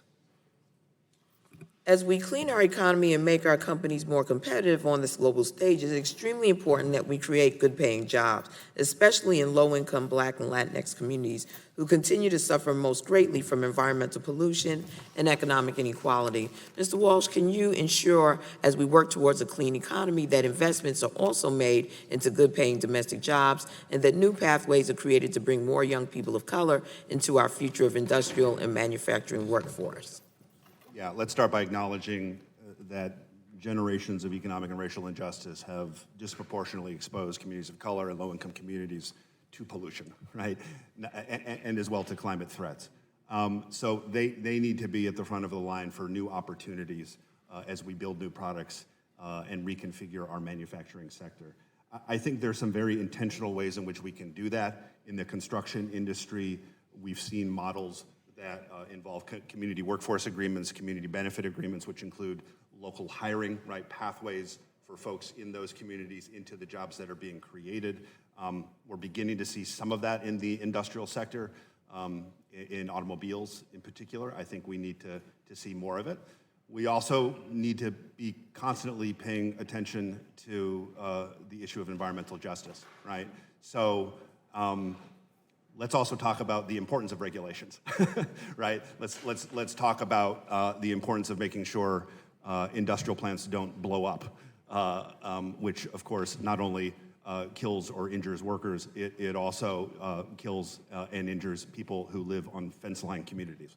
So we need to be weighing both of those things.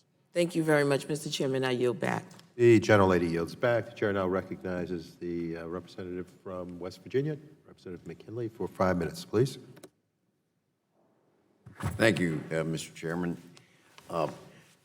Gregory, I'm probably the only one on this panel that's ever written a specification for concrete.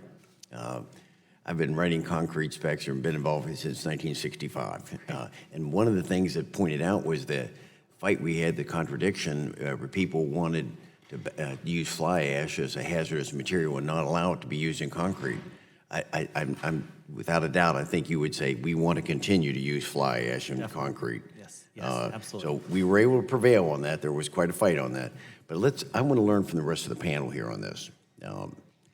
I think this concept of being able to get down to zero emissions, it can be achieved. It's going to be very expensive to do that, but we can achieve that. But the concern I have is we're just addressing America. We're not addressing our competitors. And we know that Gina McCarthy would come before this panel in years past, and she said, yes, we can do these things, we can lower emissions in America, but it won't really make any difference. She said she recognized that, what it was going to do to the whole greenhouse gas problem of the globe. And she said, we're trying to get people to lead. We're going to lead, and the other nations are going to follow. But it was John Maxwell that said, a leader who has no followers is merely a man taking a walk. And I'm afraid what's happened here in America is we're just taking a walk. We're not getting other nations to follow. Look at greenhouse emissions over the last 16 years. In America, those emissions, and several of you testified, that America is already voluntarily reducing its emissions by 16, and I think, Eisenberg, you might even said 21%. We're already making those reductions. But in the meantime, India has increased its emissions by 235%, and China by 290%. They're not following what we're doing. We're putting ourselves at a disadvantage. So what I'd like to hear from you is, why should we expect any other nation to follow our lead? Why are they going to put themselves at a competitive disadvantage by us making that reduction? Why are they going to adopt that? Can any, Eisenberg, you want to share on that?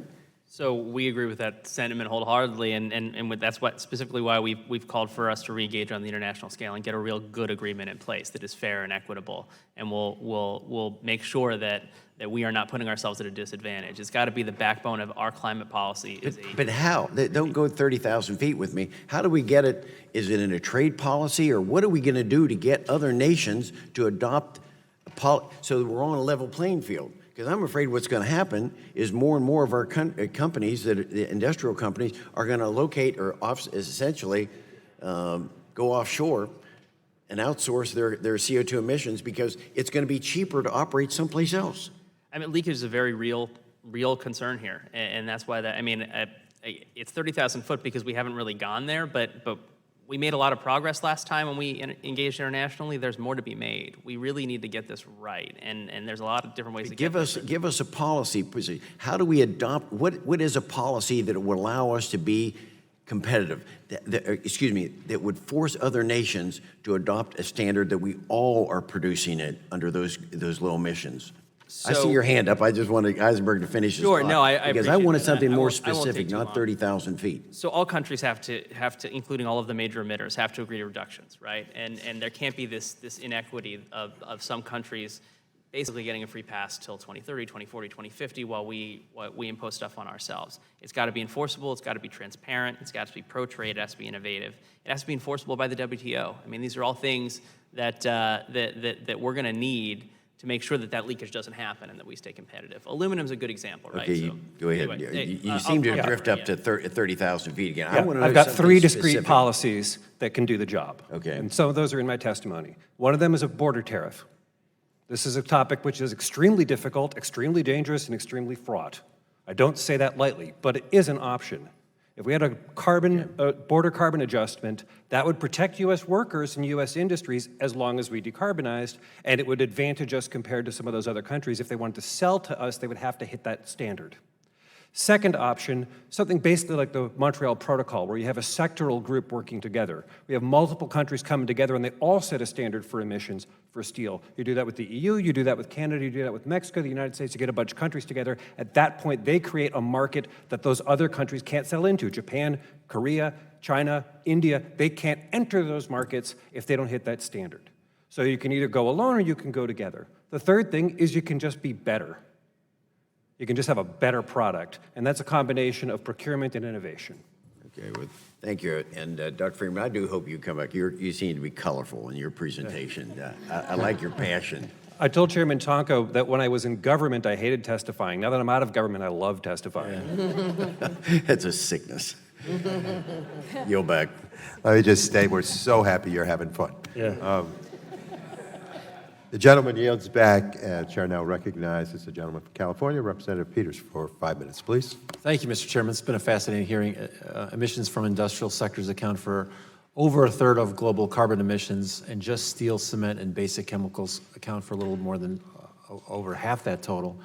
To me, it sounds like we've got sort of 3 general challenges. One is an infrastructure challenge. What's the infrastructure that needs to be built out to accommodate these changes? Second, what would a standard look like, a carbon standard that we would measure against? And third, what are the incentives we could get for industry to adopt these things, given that we have very low margin businesses, and we have international competition. Dr. Friedman, I'm going to go to you first. At the risk, the one thing we've noticed is as happy as you are, you're bad at the clock. So I want you to briefly explain to me you talked a little bit about how there's an advantage that some of these things were located together. There's an implication about infrastructure in that. I'd like you to follow up on what pipeline and transport infrastructure might look like and why that's important to carbon capture and utilization. Thank you. I'm guilty as charged. As my testimony says, a massive, important option to exercise is building CCUS infrastructure. What does that mean? That is mostly pipelines. Just as one example, though, 28% of U.S. emissions come from Texas and Louisiana, in the Gulf Coast, all around those petrochemical facilities. You could get about a third of those emissions, maybe half of them, if you had a pipeline that connected them together and a good dedicated storage sites. So carbon dioxide pipelines, CO2 pipelines. CO2 pipelines. There are other things you can do. Hydrogen pipelines are inevitable. We're going to build those someday. We should think about it. If we want to electrify these things, we're going to have to add high voltage transmission lines into these facilities, which don't exist today necessarily or may not have the capacity. But the big lever is CCUS, and that means the big lever is CO2 pipelines. Okay, good. Let me ask about incentives, or what a carbon standard would look like. Dr. Sant, you talked a little bit about that. What would be the metric you're talking about? How would we measure success in this area? So I think there's a couple of ways to do it, but I think we really want to look at what's the amount of carbon that's emitted over the course of production of any given material or product that we want to consider. You could consider it for something like cement, you could do it for something like steel. Per unit would be carbon per unit of cement? Per unit mass, as an example, per pound, per ton, per kilogram, choose as you may. And the reason that a ranking system of this sort becomes useful is then you can start to take lots of different products which are produced, for example, in different places, in different locations, not only in the US, but internationally, and then set criteria around what your minimum for, as an example, purchasing might be. So if you're a private buyer versus the government that decides to implement a procurement standard, you can actually start to say, we will only buy a product if it's at or below a particular carbon efficiency standard. And that turns into a really powerful way of forcing both the public and the private sector to act. Okay, good. Thanks. And then finally, I did, I'd like 15 minutes to talk about all these things, but I just wanted to touch on what incentives would look like. We've talked about incentives for business to adopt this. Why is Germany doing this? Mr. Eisenberg, is there a profit in this at some level? What would it be that we would have to do to get businesses to want to invest in this? So it's tough to compare U.S. and Germany for a couple of reasons. One is obviously the fuel sources available to us. I mean, we have tremendous energy from all kinds of different sources, and so it needs to be a technology discussion first and foremost, rather than, they don't have all of the natural gas that we have and things of that nature. But certainly they have a very top-down approach. They passed Well, forget about them because we don't have all the time, but what is it about what should we be doing as Congress to incentivize American businesses to make these investments? So we absolutely believe incentives can work. They're not the only way to get there. But what do you mean by incentives? So 'cause they can be carrots or sticks. So carrots obviously would be preferential, right? You look over time at the different carrots that have kind of worked in the energy space in terms of electric vehicles, in terms of carbon capture, in terms of different types of energy sources. They do make a difference, and they help bridge that gap towards commercialization. They're not the only way to do it. They are a big deal. Certainly in the energy efficiency space, I think that's really one that, especially in the industrial sector, that we need to focus on, because at the end of the day, so much of that, as much as, and everybody's saying like 50%, could come from industrial energy efficiency deployment. I get and that. So changing that math. So I got to write language that says this is an incentive to get your business to invest. Dr. Friedman, do you have any ideas on what we might do as Congress to incentivize these investments? First, create a procurement standard. Second, exercise it. Period. If the Army Corps of Engineers could buy low-carbon concrete and were directed by Congress to do it, and the standard was written by NIST and other experts like Dr. Gregory and Dr. Zant, then it could just be done. 90% of cement and concrete is bought by governments. In addition to that, just super quick, the cost for the finished product goes up 1%. If you doubled the cost of concrete in the United States, the cost of a bridge goes up 1%. Okay. So the actual cost to the taxpayer is relatively light in terms of this, but it gets U.S. companies doing stuff. It incents them to have a better product. That's, I think, where we want to go. Okay, thank you. My time's expired. Thank you, Mr. Chairman. Gentleman yields back. The chair now recognizes the ranking member of the subcommittee, Representative Shimkus, for 5 minutes. Thank you, Mr. Chairman. Just apologize for being absent. I was in another meeting that I had to attend. But let me go to Mr. Walsh first. As he knows, U.S. Steel Granite City Works was idled in December 2015 due in part to pressure from Chinese steel dumping. In January 2017, part of the facility reopened, bringing back about 730 United Steelworkers to the plant. My grandfather worked in this steel mill years ago.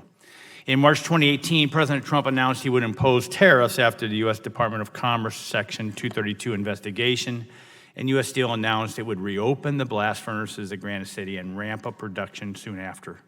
Over Labor Day this year, workers at the facility were even talking about mandatory overtime. That's good.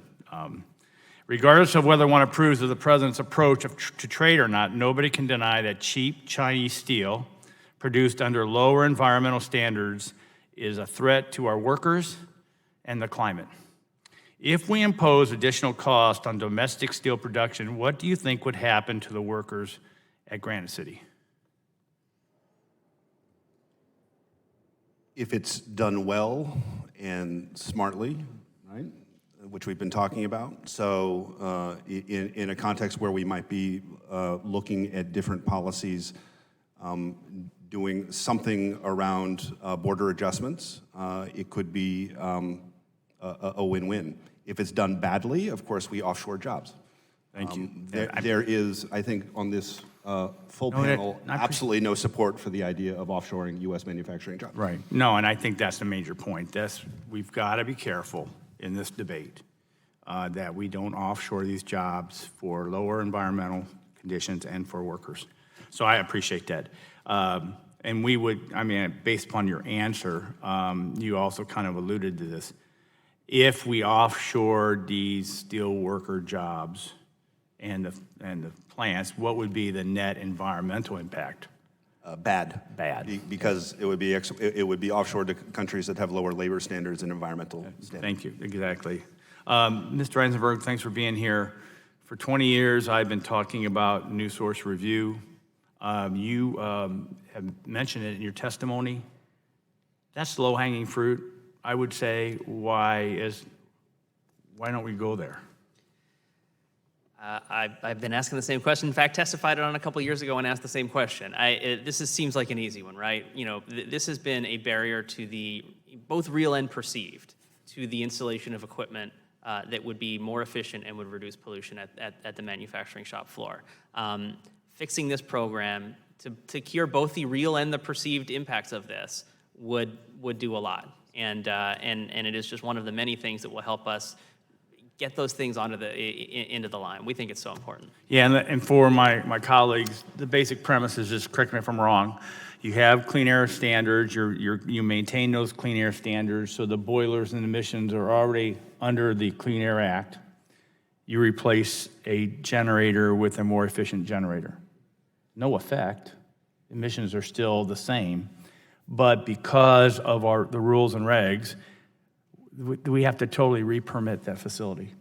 So there's an example of something I wish we would have done years ago. And it opens the door to a much broader look at the facility and the processes and everything else. And so it's operated as a barrier. When you're kind of working it out and you have to meet deadlines and things like that, more often than not, you're just not going to do it. And that's unfortunate. We need to make sure that they'll do those things. And would you agree, I think the 45Q, what we passed last Congress, that's helpful. That's last Congress did. So that's a tax incentive, so that's a positive thing that we've done. Absolutely. And then we have not totally finalized it yet, but we're working through the process. It's in the NDA conference report. Dr. Friedman, you're shaking your head. The Use It Act. Would that be good and helpful and a low-hanging fruit? 45Q, immensely important. Passing the Use It Act would definitely be helpful. Will it actually capture the CO2 from a steel plant? No. The incentives are not large enough. You actually need more on top of that if you really want to go after the emissions. Those are necessary and useful, but not sufficient. Right. Anything else? I just want to add on the 45Q that any encouragement the committee could provide to the Internal Revenue Service to get the rules done so that we can actually implement it, that would be great. Good, great. Agreed. So maybe the one comment to add, one of the things that we want to think about is incentives and approaches that really help with ground-up innovation with entrepreneurship. So there's lots that we're doing where we're talking about large manufacturing facilities that are owned by large corporations, but fundamentally, U.S. success started with entrepreneurship that went ground up. And I think what's not really incentivized sufficiently at this point is this ground-up innovation. And I think there would be tremendous value to trying to do that. And it's something that we don't hear spoken about a lot. And in many ways, we count on the venture capital community to do it. But as you can imagine, these are not sectors in which the venture capital community, as an example, substantially invests because long time horizons, low return on investment, hard problems, regulations. So, you want to think about the problem a little bit more holistically than sort of thinking about really what can only large corporations do, but what can small innovators do. Thank you. My time's far expired. I need to plagiarize Bill Gates a little bit more every now and then. I sound smarter that way. Yield back. The gentleman yields back. The chair now recognizes the gentlelady from Delaware, Representative Lisa Blunt Rochester, for 5 minutes. Thank you, Mr. Chairman, and thank you to Ranking Member Shimkus for holding today's hearing. This is actually a phenomenal. Sorry, I called you Tomkis. I see. It's a combination. You're one. And I think it's representative. I think it's representative of today's hearing. I've heard some real consistency, which is phenomenal. I also have heard some very consequential things that we can do for our country. So this is a very important hearing, and I want to thank our witnesses. As you all acknowledged, decarbonizing the industrial sector is a challenge, but that's exactly why we're here today, to confront those challenges to climate action head on and to find innovative solutions to overcome them. And in my home state of Delaware, companies are looking for ways to do just that, as was mentioned earlier. Several of the country's largest chemical companies are based in my state, and these companies recognize the need to do the hard work of reducing our carbon footprint. I want to make sure that these companies have the tools they need to reverse that trend and to lead the world in reducing emissions from chemical production. I want to start my first question with Dr. Sant. I know that you also recognized how climate action can create economic opportunities, especially the early stage innovators, and I was really glad that you focused on that ground up innovation. In your testimony, you described the importance of supporting entrepreneurs and researchers who are developing creative solutions for industrial decarbonization. As Congress considers legislative options to reduce emissions from industry, how can we ensure that policy helps early stage innovators like you? And are there certain tools that we at the federal level can provide that would help overcome some of the primary barriers to research, development, and deployment? So a couple of comments. I think the first high-level comment is really regulatory certainty. I think having guidance regarding where the government's going to go is super helpful. The second part, procurement standards, again, super helpful because they give you targets of what you want to really fulfill. The third thing to point out is in some ways, this is a space in which there's a little bit of a gap between very early stage research and sort of commercial full maturity application. And so I think we need quite a bit more funding to sort of flesh out the gap. So as I say, in one role as a university professor, there's programs that you can go to. Of course, they need to be greatly expanded, potentially by an order of magnitude, so by substantial amounts of money. But that kind of support exists, and we have a mechanism for putting it into place. I think where we don't have as much support is being able to translate technologies from that very early stage to something that industry can actually start to look at, kick, poke, and do something useful with. And I think that's something that we really need to work on fleshing out. One of the solutions that I'm looking at that would include a revolving loan fund that would provide capital for energy efficiency upgrades. Would that be helpful to early stage innovators? My first guess is probably not. Because early stage innovators don't have a need for funds of that sort. It's also the same reason why you can't really exploit a tax credit. Right. So I think what you need for this very early stage innovation is actually direct grants, direct support that actually helps you take things off the ground. Great, thank you. And Mr. Perciasepi, in your testimony, you discussed some of the ways that chemical manufacturers are developing more environmentally friendly chemicals production. Can you please elaborate on the opportunities for low-carbon chemicals production in the United States? There are a lot of chemicals that are made, and in many cases, there are no greenhouse gas emissions from those chemical reactions, but sometimes there are. And so almost every chemical company, Dow, DuPont, for instance, are looking at those, what kind of catalysts they use in the reaction. You have this chemical and this chemical, and you put it through some catalytic reaction or some heated reaction to create the third chemical. I'm being very simplistic here. My organic chemistry is failing me. But and I mentioned one in particular, polypropylene, that was being looked at for reducing the emissions they're coming from by using different kinds of reactors. And this is all kind of green chemistry and innovation. And it's the area of, I think, the greatest challenge, but also the greatest opportunity in the industrial sector. I mean, we look at the carbon capture, we know we get these emissions, let's capture it, we need to do that, we need to innovate on that. And we know that the electricity and the heat, we have to find ways to do that in a different way or capture that.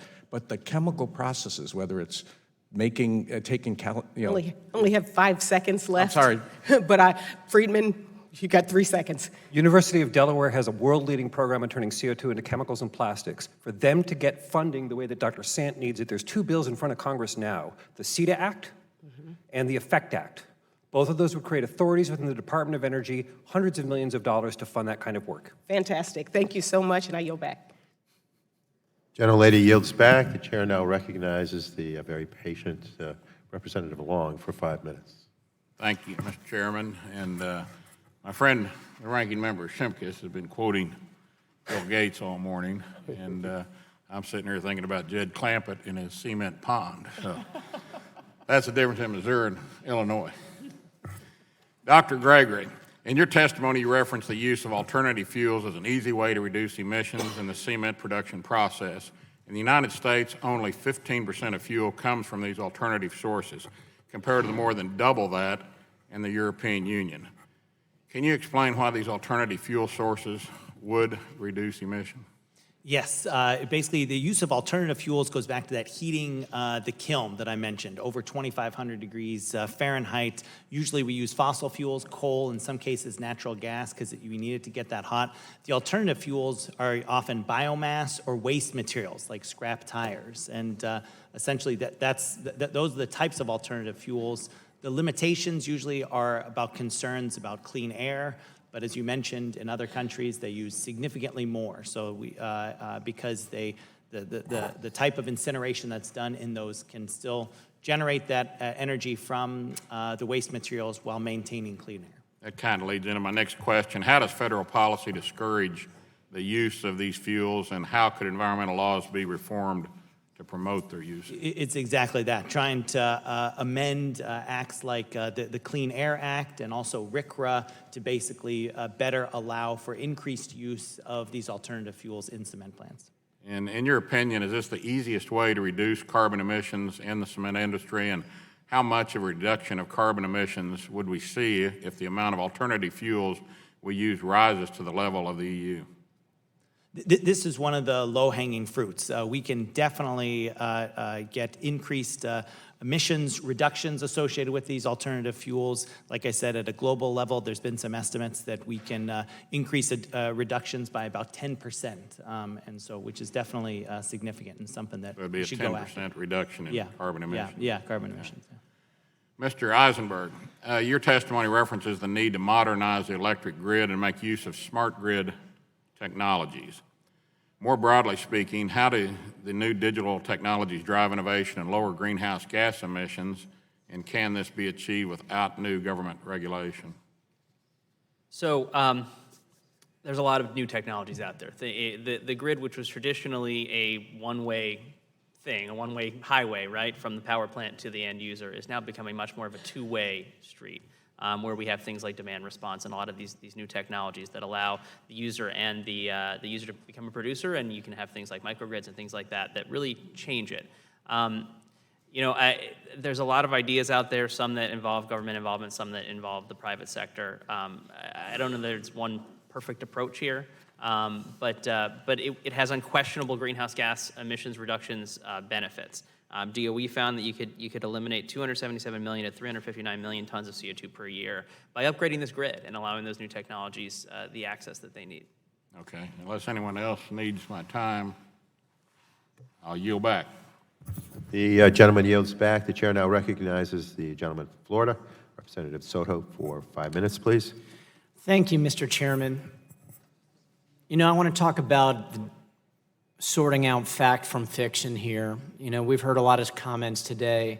First, the facts that climate change is, in part at least, human-caused, and it's an existential threat to humanity.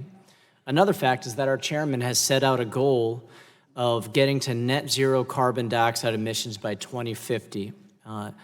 In addition, another fact is that we're going to have hearings from the fall through early winter to develop a plan by the end of 2019. I thank all you here as our panelists to help us with that.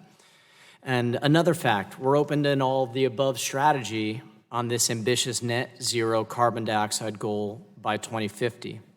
Some fictions that this committee is not prepared to work to develop bipartisan solutions. Another fiction is that we have already ruled out nuclear or carbon capture. These are things that we're prepared to work together on. Many of you have said that innovation is key. So I'd like to know by a show of fans, how many of you believe the Trump administration's elimination of California's fuel emission standards hurts innovation, by a show of hands? So there's many ways we could do that. I know that's not exactly manufacturing, although obviously auto manufacturing is a big part of our manufacturing base. I'd like to start with Mr. Eisenberg. We've had some staff information point out that in 2015, the Department of Energy estimated that adopting high-efficiency technologies could reduce energy consumption in the industrial sector by as much as 32% by 2025. They gave some ideas. One, installing advanced motor systems, high-efficiency boilers, and smart manufacturing. And two, using combined heat and power systems. Could these technologies and others assist in getting us to a 32% reduction? They absolutely could. They could be effective. We just got to get the math right and make sure that manufacturers have the incentives and really the opportunities to put them in place and have the payback be good. Thank you. And for Dr. Sant and Dr. Gregory, it'd be great to hear our staff has mentioned that by switching to low carbon fuel stocks and feedstocks, such as the electrifying industrial process, could reduce both direct and indirect emissions by switching to hydrogen or biomass as a fuel or feedstock. For the industries that you all are studying, for the industries you all are studying, is that feasible going forward as part of a plan for 2050? So couple of comments to point out. In general, switching to alternative fuels is beneficial, but it's not trivial because in many ways it requires changes around how we actually handle solid waste and how we actually categorize solid waste prior to combustion. That's comment number one. The second comment that goes with it is a lot of the processes that we look at, which span, as Julio put it some time ago, trying to burn and melt rock. It's not terribly trivial to switch processes from a fossil fuel source to a renewable source. It's not out of the question, but we're not close to doing it. That being the case, running a cement kiln electrically is not trivial because you're trying to produce 10,000 tons of cement a day. Mr. Gregory, last sentence, then I got to switch. I think when we think about these things, we want to take an economy-wide perspective to how we actually manage carbon. It's not sufficient to just look at heat or power or a single process. I'll close with that, so Jeremy can chime in. And Dr. Gregory. I wholeheartedly concur. To get to that 2,500 degrees Fahrenheit, you really right now have to do it with fossil fuels.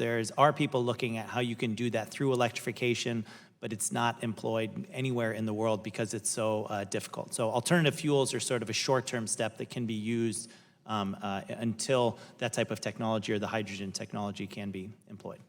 And Dr. Friedman, I know there was a discussion here among our staff about that carbon capture, utilization, and storage, maybe the more cost-effective way in some subsectors for, they reference ammonium production to get the biggest reduction as quickly as possible for CO2 emissions. Would you agree with that?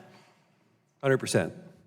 And lastly, for Mr. Walsh, you know, we saw a decline in jobs in steel in 70s and 80s because we didn't embrace new technologies. Is this a juncture where embracing new technologies will actually make us more competitive over the next 10, 20 years? Yes, in addition to avoiding bad trade policy. Thanks so much, and I yield my time back. The gentleman yields back. The chair recognizes Mr. Mullen for 5 minutes to ask questions. Thank you, Madam Chair, and thank you to our witnesses for being here. I want to circle real quick to the follow-up with trying to generate $2,500 degrees with electricity. Have we even ran the numbers of how much that would take, what kind of power we're talking about here? Mr. Gregory or Dr. Gregory, if you want to answer that. Yes, there are people who have done sort of theoretical studies on how this could be done. So they've measured like how many kilowatts this is going to take? Yes, and I don't know off the top of my head, and I can definitely get you those numbers on those studies, but it's... Well, I kind of figured we would have to start with that because we'd have to figure out, is it feasible? When we start talking about how many furnaces we're going to be heating, it's a question of is it even, I mean, when you start talking about wind power and solar power, how are you going to generate that? How much is that going to take off the electrical grid to be able to do that? I'm just a country boy from Oklahoma, but I've sure worked with a lot of boilers and have my boiler's license, and I've installed a ton of them. Yeah. I just don't think it's feasible. I just don't know how you get there. In the short term, it isn't, and that's why it's not being adopted. Well, already to take all the fossil fuels off our grid, according to the studies that we've already seen, it would take a wind farm the size of Texas to replace it. Is that correct? I haven't seen that specific one, but it's a lot of electricity. It's a lot, and now you're going to be adding everything else onto it.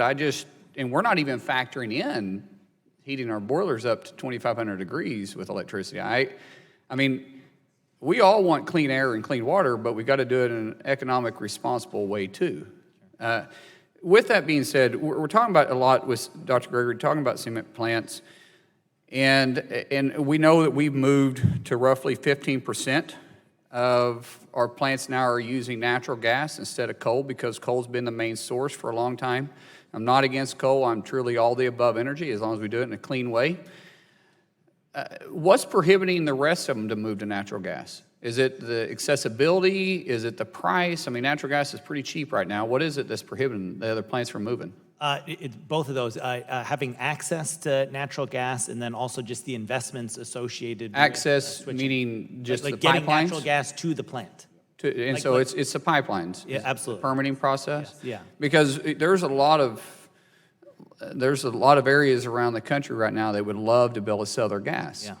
But without the infrastructure to do so, this would be very difficult. And I think you mentioned a while ago that we just by switching from coal to natural gas, you're going to affect roughly 10% a reduction of 10% in CO2 emissions. Is that what I remember you saying? Or I was talking about different alternative fuels that Okay. can be used, like the scrap tires and things like that. But I would expect that it would be a similar order of magnitude in terms. So how does that work? I heard you mention scrap tires. So how does that work? I mean, I've seen a few tires burning, maybe on brush piles or something like that, once or twice in my life.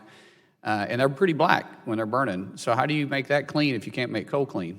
It helps that you burn at 2,500 degrees. Basically, that takes care of a lot of bad stuff when you're burning it that high. But you got to get it at 2,500 degrees first, right? You do, and that's why you don't see any cement plant that's doing 100% scrap tires, right? Right, and in the U.S., they're at a max of about 15%.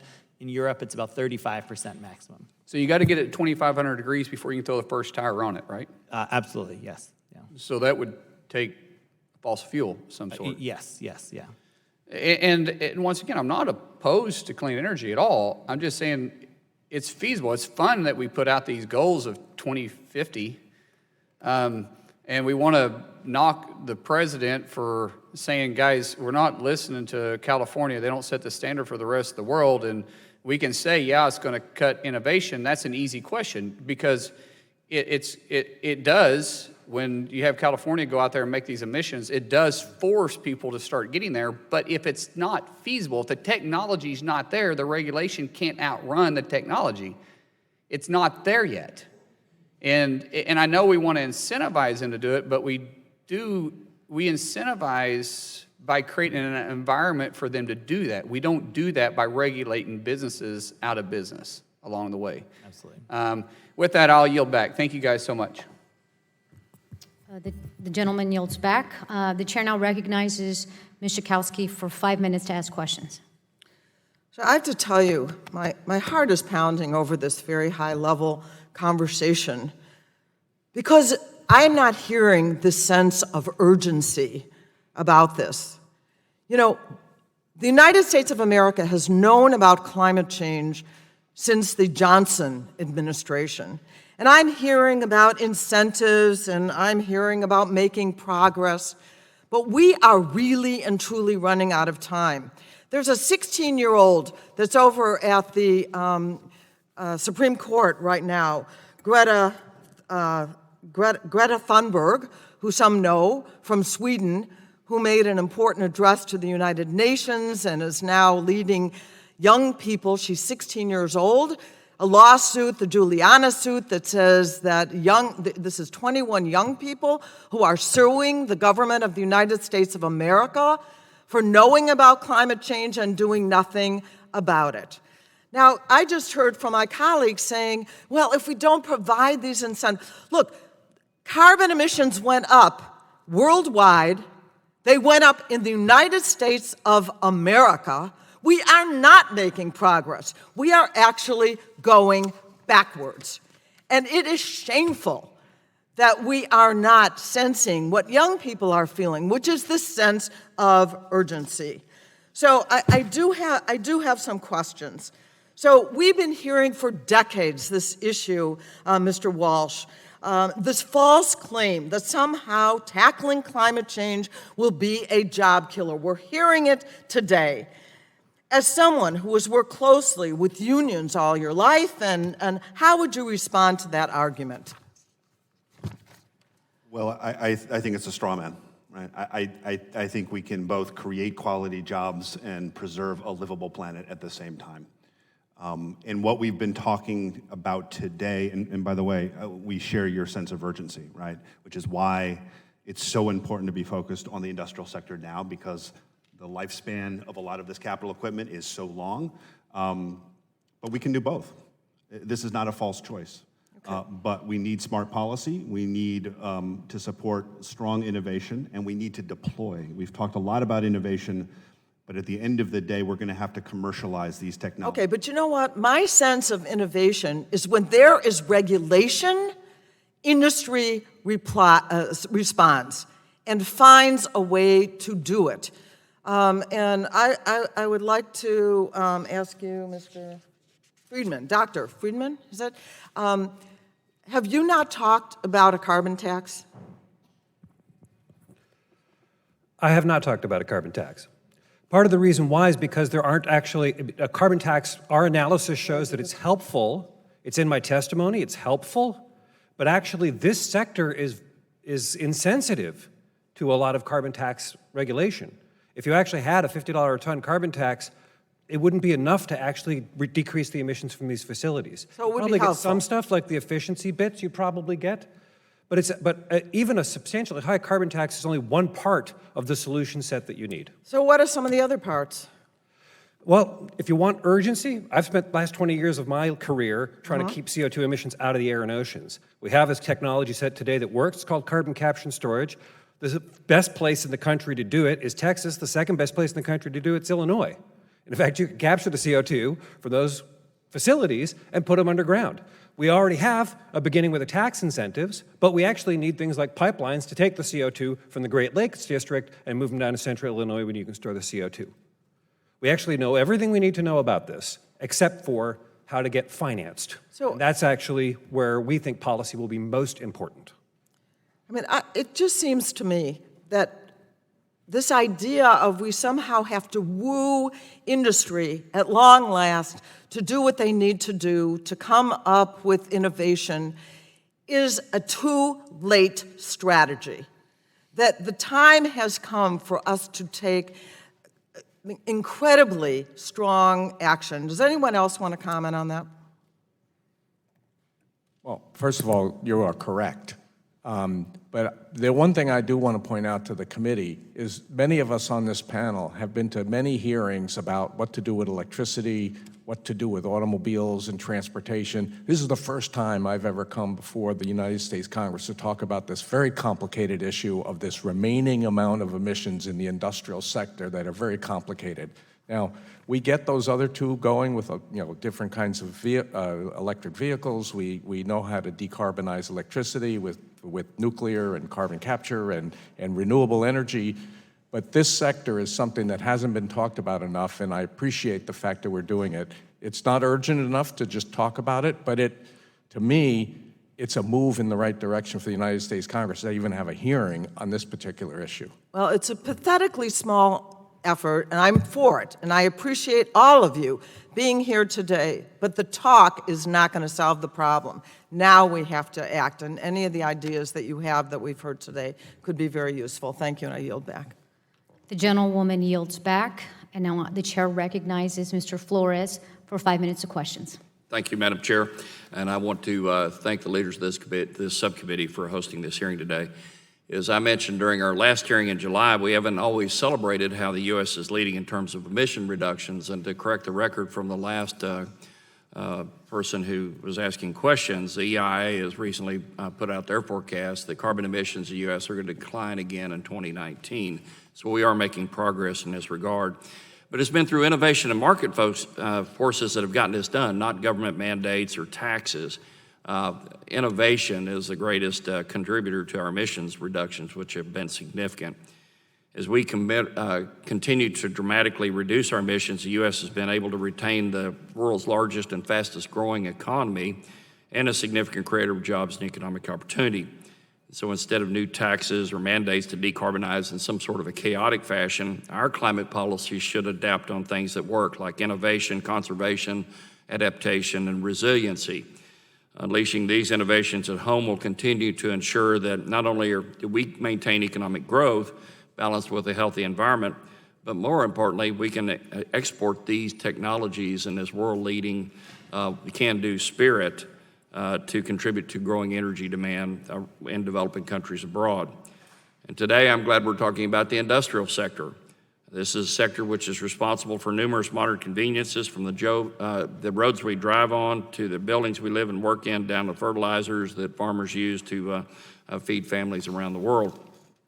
This sector, however, faces unique challenges, as almost all of you laid out in your testimony, and I want to thank you for sharing those with us today. Now for our questions. Dr. Gregory, are there any technologies currently under development which would greatly reduce or eliminate emissions from Portland cement manufacturing process?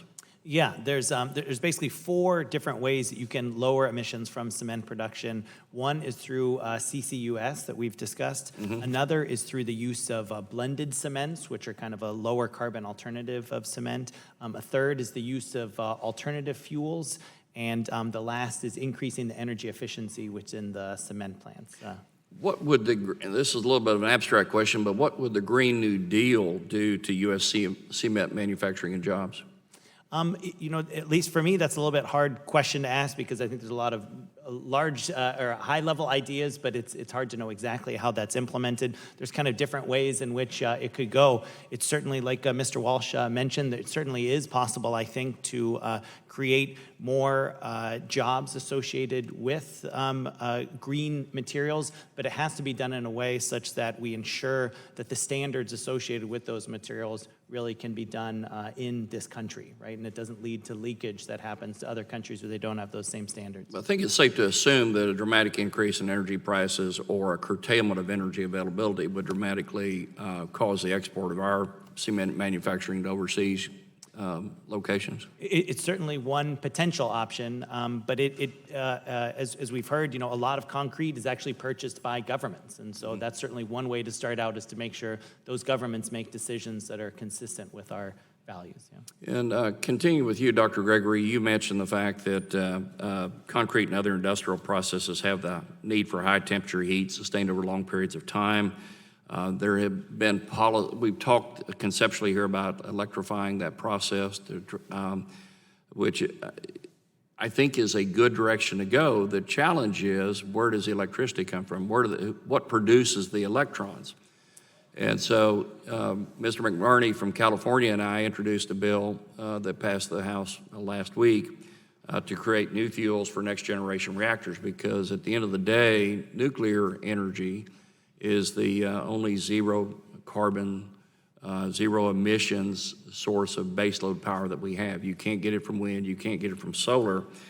So would this be promising technology to pursue to accelerate the decarbonization of the industrial sector? Yeah, I actually happen to work very closely with colleagues at MIT in the Nuclear Science and Engineering Department, who just published a Future of Nuclear report that speaks exactly to this potential. One of the things we've talked about is basically how today's nuclear energy is not your parents' or grandparents' nuclear energy. There are a lot of opportunities to do it in a much more innovative fashion, using small modular reactors, where basically the price is a primary focus, making sure that price of nuclear is competitive with other energy sources. Right. So it's a significant opportunity. I'd like to supplementally ask you, or to ask you to supplementally respond with a question about what are the challenges to get wind and solar to do the same thing that we could do with next generation nuclear.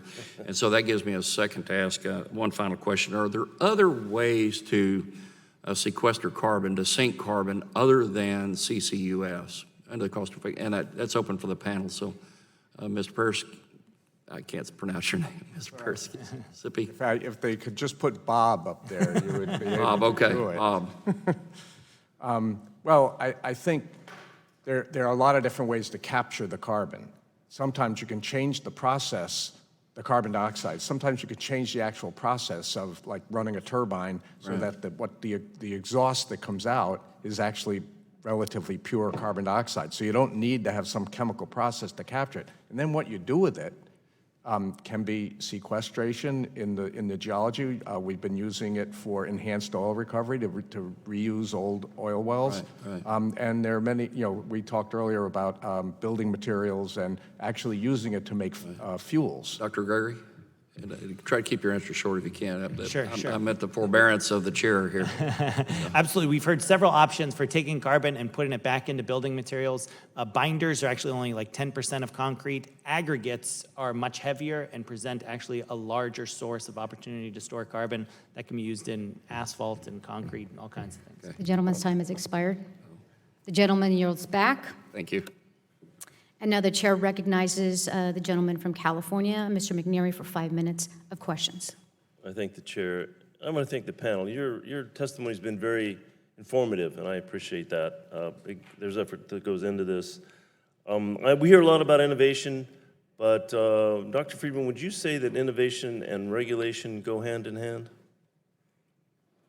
Before I answer that question, as a proud citizen of Livermore, California, I've been a longtime fan of yours, Congressman. Oh, thank you. I want my time back. Go ahead. That's between me and my spin doctor. It is often helpful to have a combination of carrots and sticks. It's part of the reason I'm enthusiastic about procurement is that it provides a market signal that drives the innovation. Part of the reason I'm enthusiastic about things like the EFFECT Act and CETA and increased appropriations for national labs and for universities is because that stimulates that kind of innovation. I think if you try to make it just regulatory, it's harder to get that innovation out. But sometimes, when well-crafted and well-exercised, regulation can apply the appropriate focus to drive innovators to new ideas. Thank you. Well, in a highly competitive global marketplace, it's essential that we view any policies from a global perspective. The last thing we want to do is see American jobs ship overseas and increase in carbon emissions. Some of the countries seem to be able to manage that balance. Mr. Walsh and Dr. Sant, can you have recommendations on step to craft American policy to make that balance between emissions and jobs? Sure. So I think two comments. The first one, I think really going after carbon efficiency standards is an important thing to go after. In effect, it lets you do more with less. It's exactly what we do with energy efficiency as an example, and I think that's something that we have to follow. I think that the second comment is something which Julio touched on not very long ago, is really border tariff adjustments. I think the moment you signal globally that it doesn't matter where you produce, but if you bring a product into the US and sell it in the US market, there's a natural adjustment that happens that's based upon a US standard. This is the easiest way to get rid of any sort of complexity that comes from where a product is purchased. Because I think it's clear that in the world of today, material flows are all interlinked, and that means that where you sell should determine the rules you play with. Thank you. I want to echo what Dr. San said about border adjustments. We've talked about procurement and the purchasing power of the federal government. I just want to be specific that we have an example from your state of California, Julio state of California. It's called Buy Clean. It's using the purchasing power of the state government on infrastructure projects to identify the global warming potential of structural steel and some other basic building blocks of infrastructure projects in the state. That is a model that we can build on and use in other states, but most importantly for the purposes of this conversation, at the federal level as well.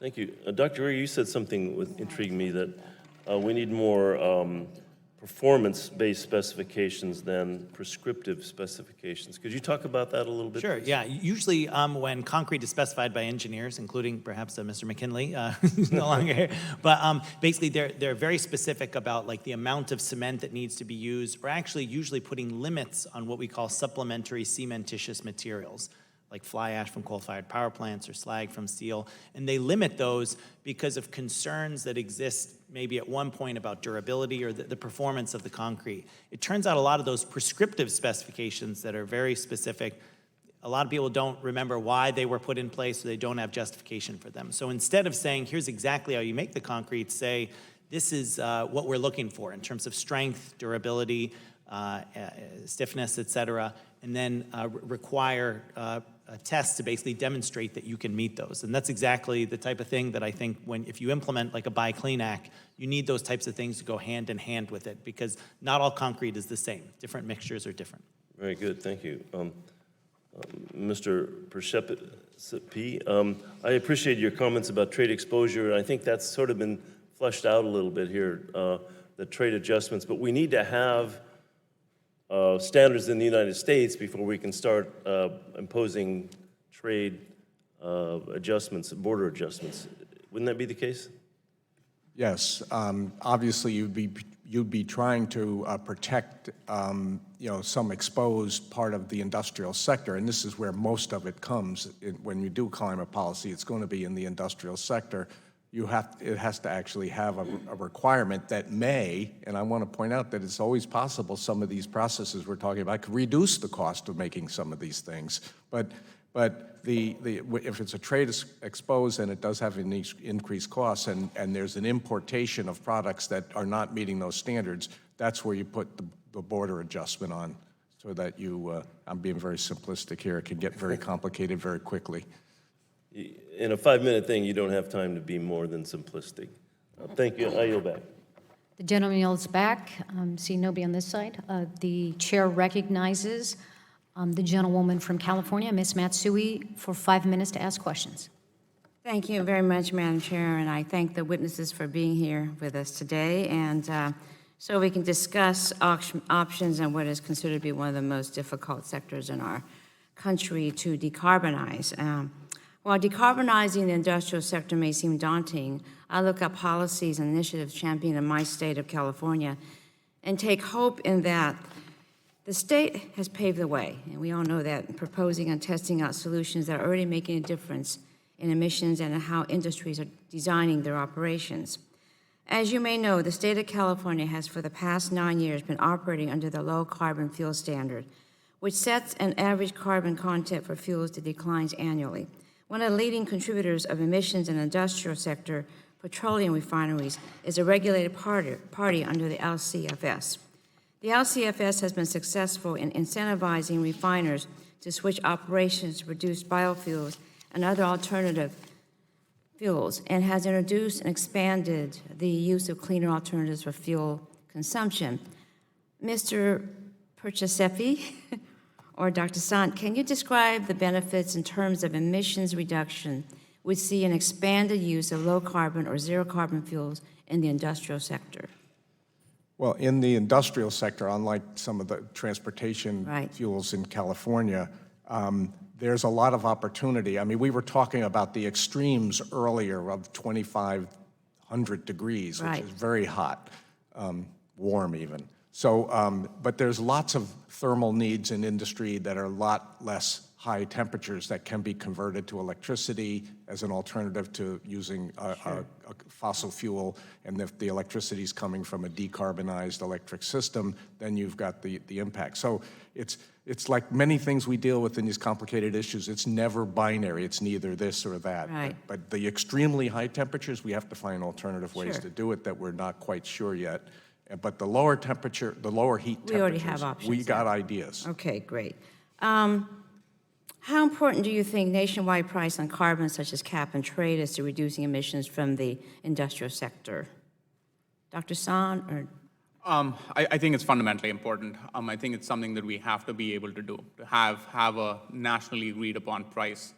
Okay. The reason I say this is, couple of comments. Of course, California has been tremendously progressive. We've done some remarkable things, and we continue to do so.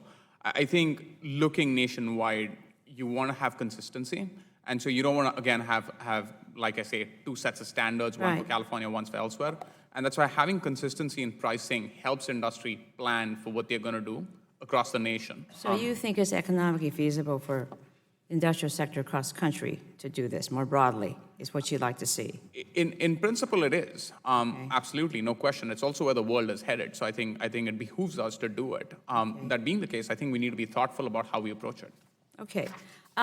Cleaning up our industrial sector means adopting, as we said, all of the above approach, including considerations to how our federal government sources materials for buildings, infrastructure, and government equipment. This is all the more timely as conversations around a robust infrastructure package continue. California has passed and begun implementing the Buy Clean California Act, which requires the state to take into account the supplier's emissions performance when contracting to buy products such as steel, flat glass, and mineral wool for infrastructure products. Dr. Friedman, you mentioned in your testimony the importance of procurement standards in decarbonizing our industrial sector. What % of cement, concrete, and steel is bought by our federal government? If you look at all governments, federal, state, and local governments, they buy 90% of cement and concrete. Wow, okay. You allude to a well-designed zero-emissions Buy Clean standard. Can you expand on what well-designed means? What considerations should be taken when developing such a standard? First, as others have testified, we actually need to create a performance-based standard for the stuff. If in California, Caltrans can't buy clean concrete and cement because they are required by law to buy Portland cement. Right. So until they exercise their performance-based standard, they can't do it. Caltrans has been working it for a while, but that's like step one. It can't enter the market until that's done. Step two, life cycle analysis. This is something both Dr. Gregory and Dr. Sant have also mentioned. You have to really make sure that you're doing the job and that you're tall enough to go on that ride. Okay. And then third, you actually have to buy it. And I have advocated for a while sort of a ratchet which grows. So you start with a fairly small volume, 1%, 2%. You have groups like the National Academy or NIST work to try to figure out what that is. But then you increase ambition over time. By 2025, it may be 2%, but by 2030, it may be 20%. And you do that based on how the manufacturers can deliver this stuff. You don't ask for more than they can make, but you set a market signal and you drive it out. Okay, fine. Thank you very much, and I've already run out of time, so thank you very much. I yield back. The gentlewoman yields back. The chair recognizes Mr. Ruiz from California for 5 minutes to ask questions. Thank you for holding this hearing on this important topic, and thank you to our panel for being here today. Our world is sick, showing symptoms of climate change that can lead to disastrous consequences for human food security, water consumption, and safety from extreme natural disasters. I care deeply about climate change because I have seen the human toll, the suffering that will only get worse as people who lose their homes and their loved ones from wildfires. And the people most vulnerable are those who are not rich enough to move or build another, more secure home elsewhere.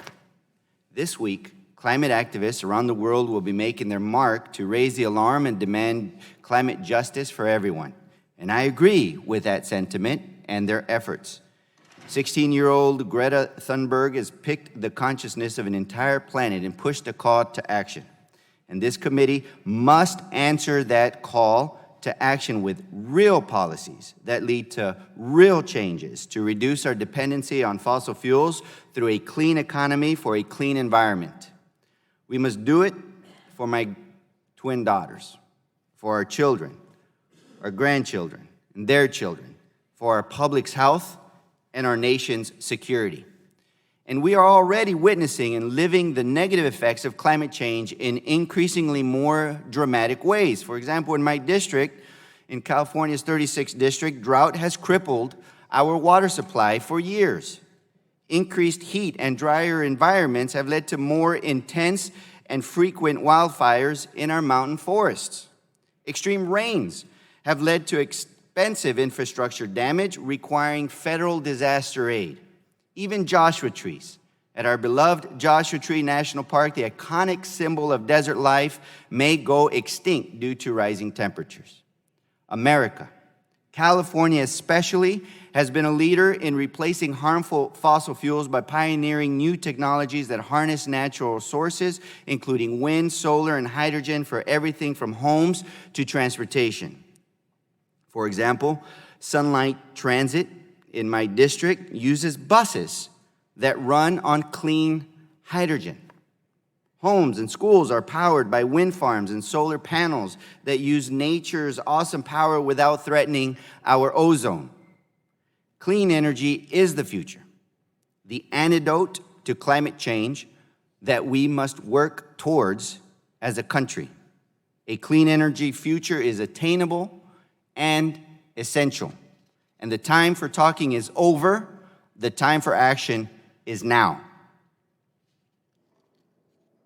One sector that plays a key role in reducing carbon emissions is heavy industry. Steel, concrete, and other materials are literally the foundation of buildings and roads, and they are essential to our economic success. So how can we reduce the carbon output of the manufacturing sector while protecting good-paying jobs?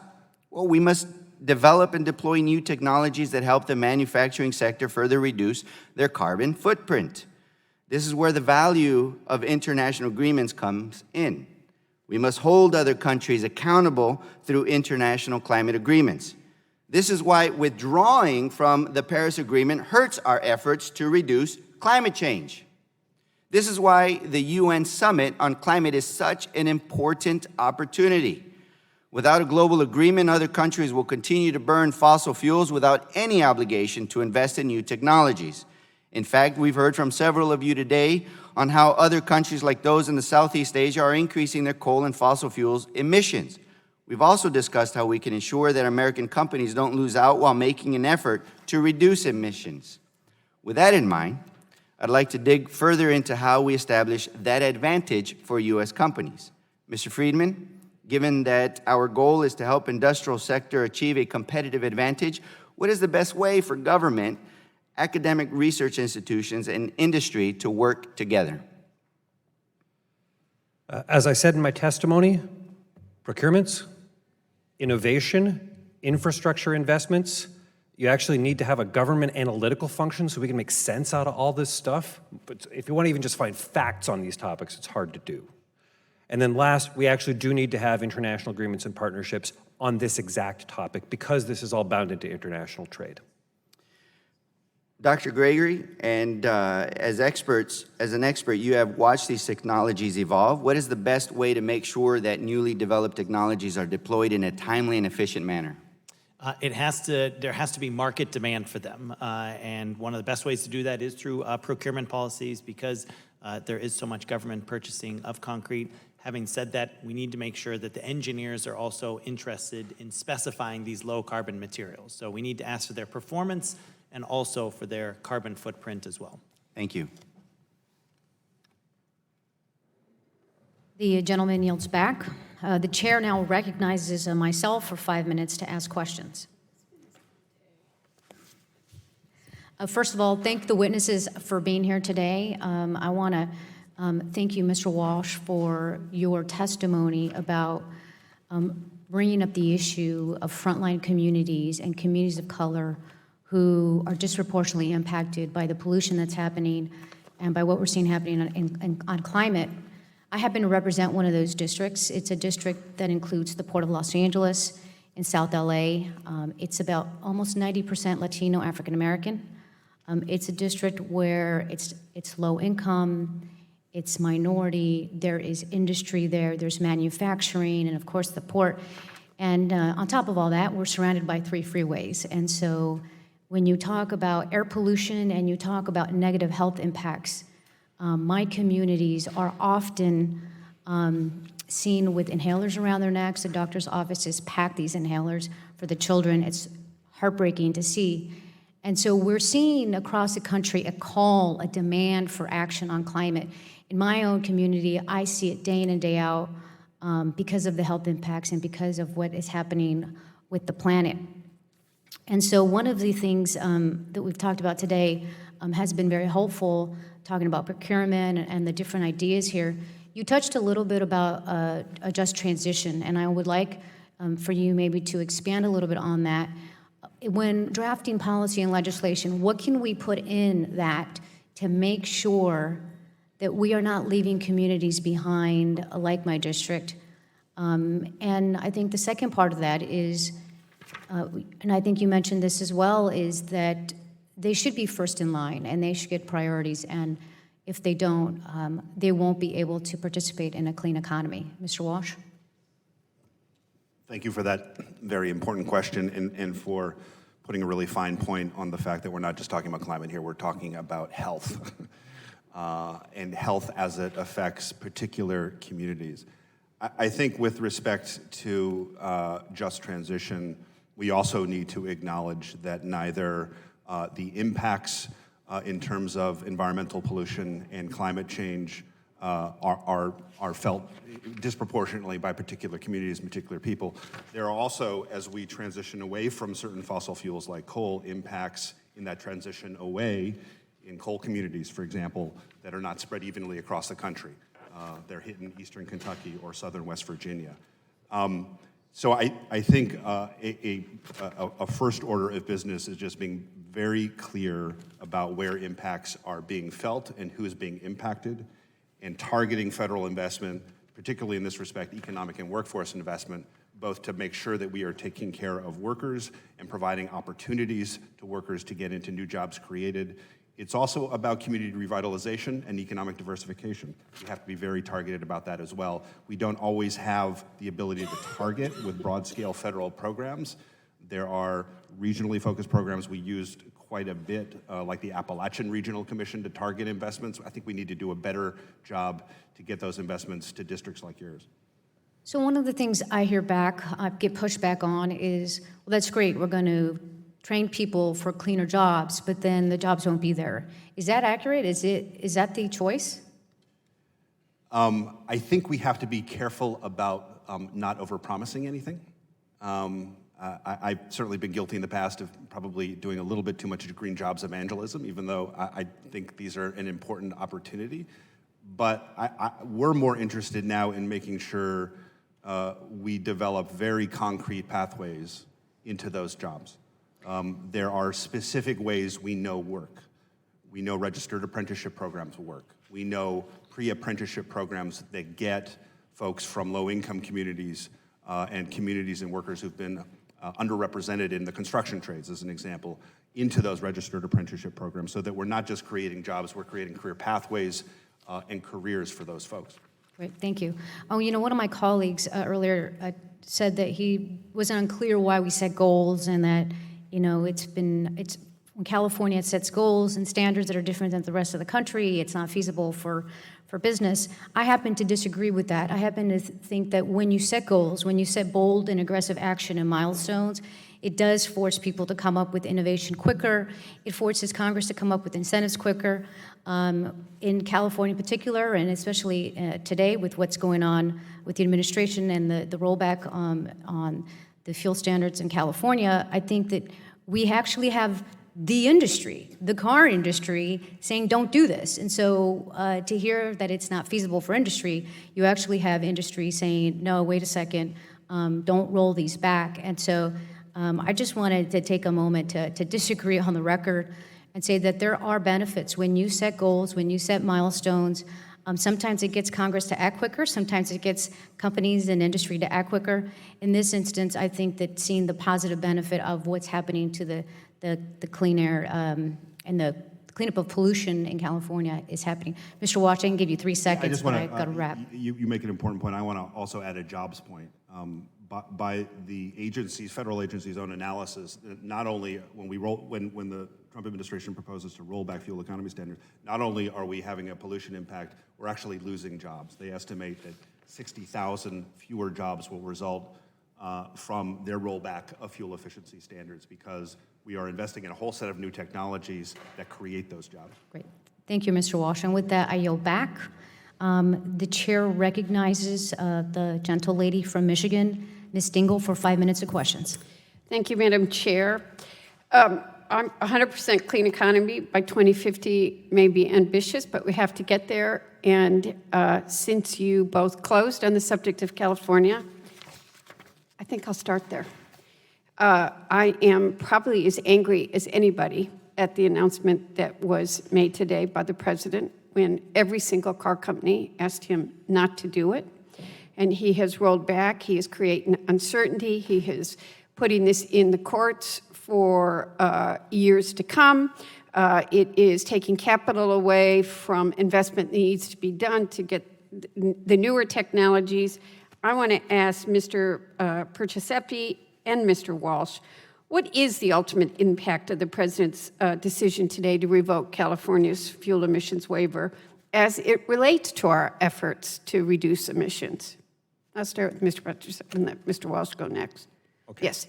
So I think what you pointed out, Congresswoman, that the automobile industry, by and large, wants to continue making the fuel-efficient cars that it's been making. My expectation, at least in the near term, is that they will continue to do that, regardless of what the federal government does in the current situation. And then on top of, while they continue to do that, on top of that, there'll be a lot of litigation.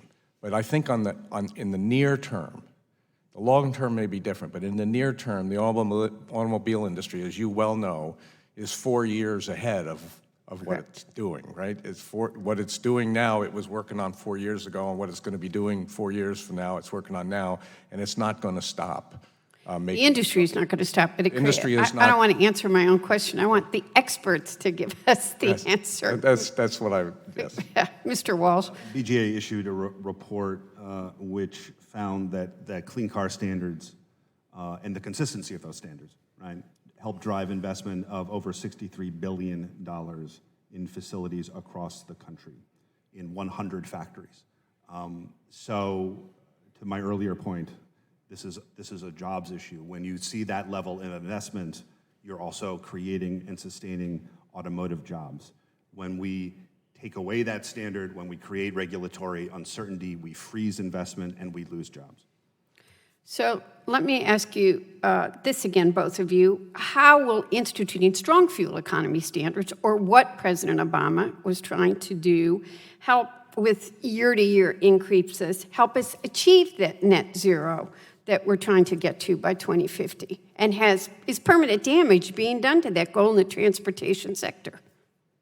Well, the concept behind the performance standards over a period of time, and these standards only went to 2025. Correct. So we need to be working to 2050.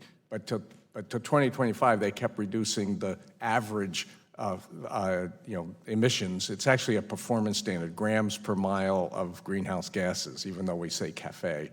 And so that declines over time to a point where the translation was to somewhere near 50 miles per gallon on average.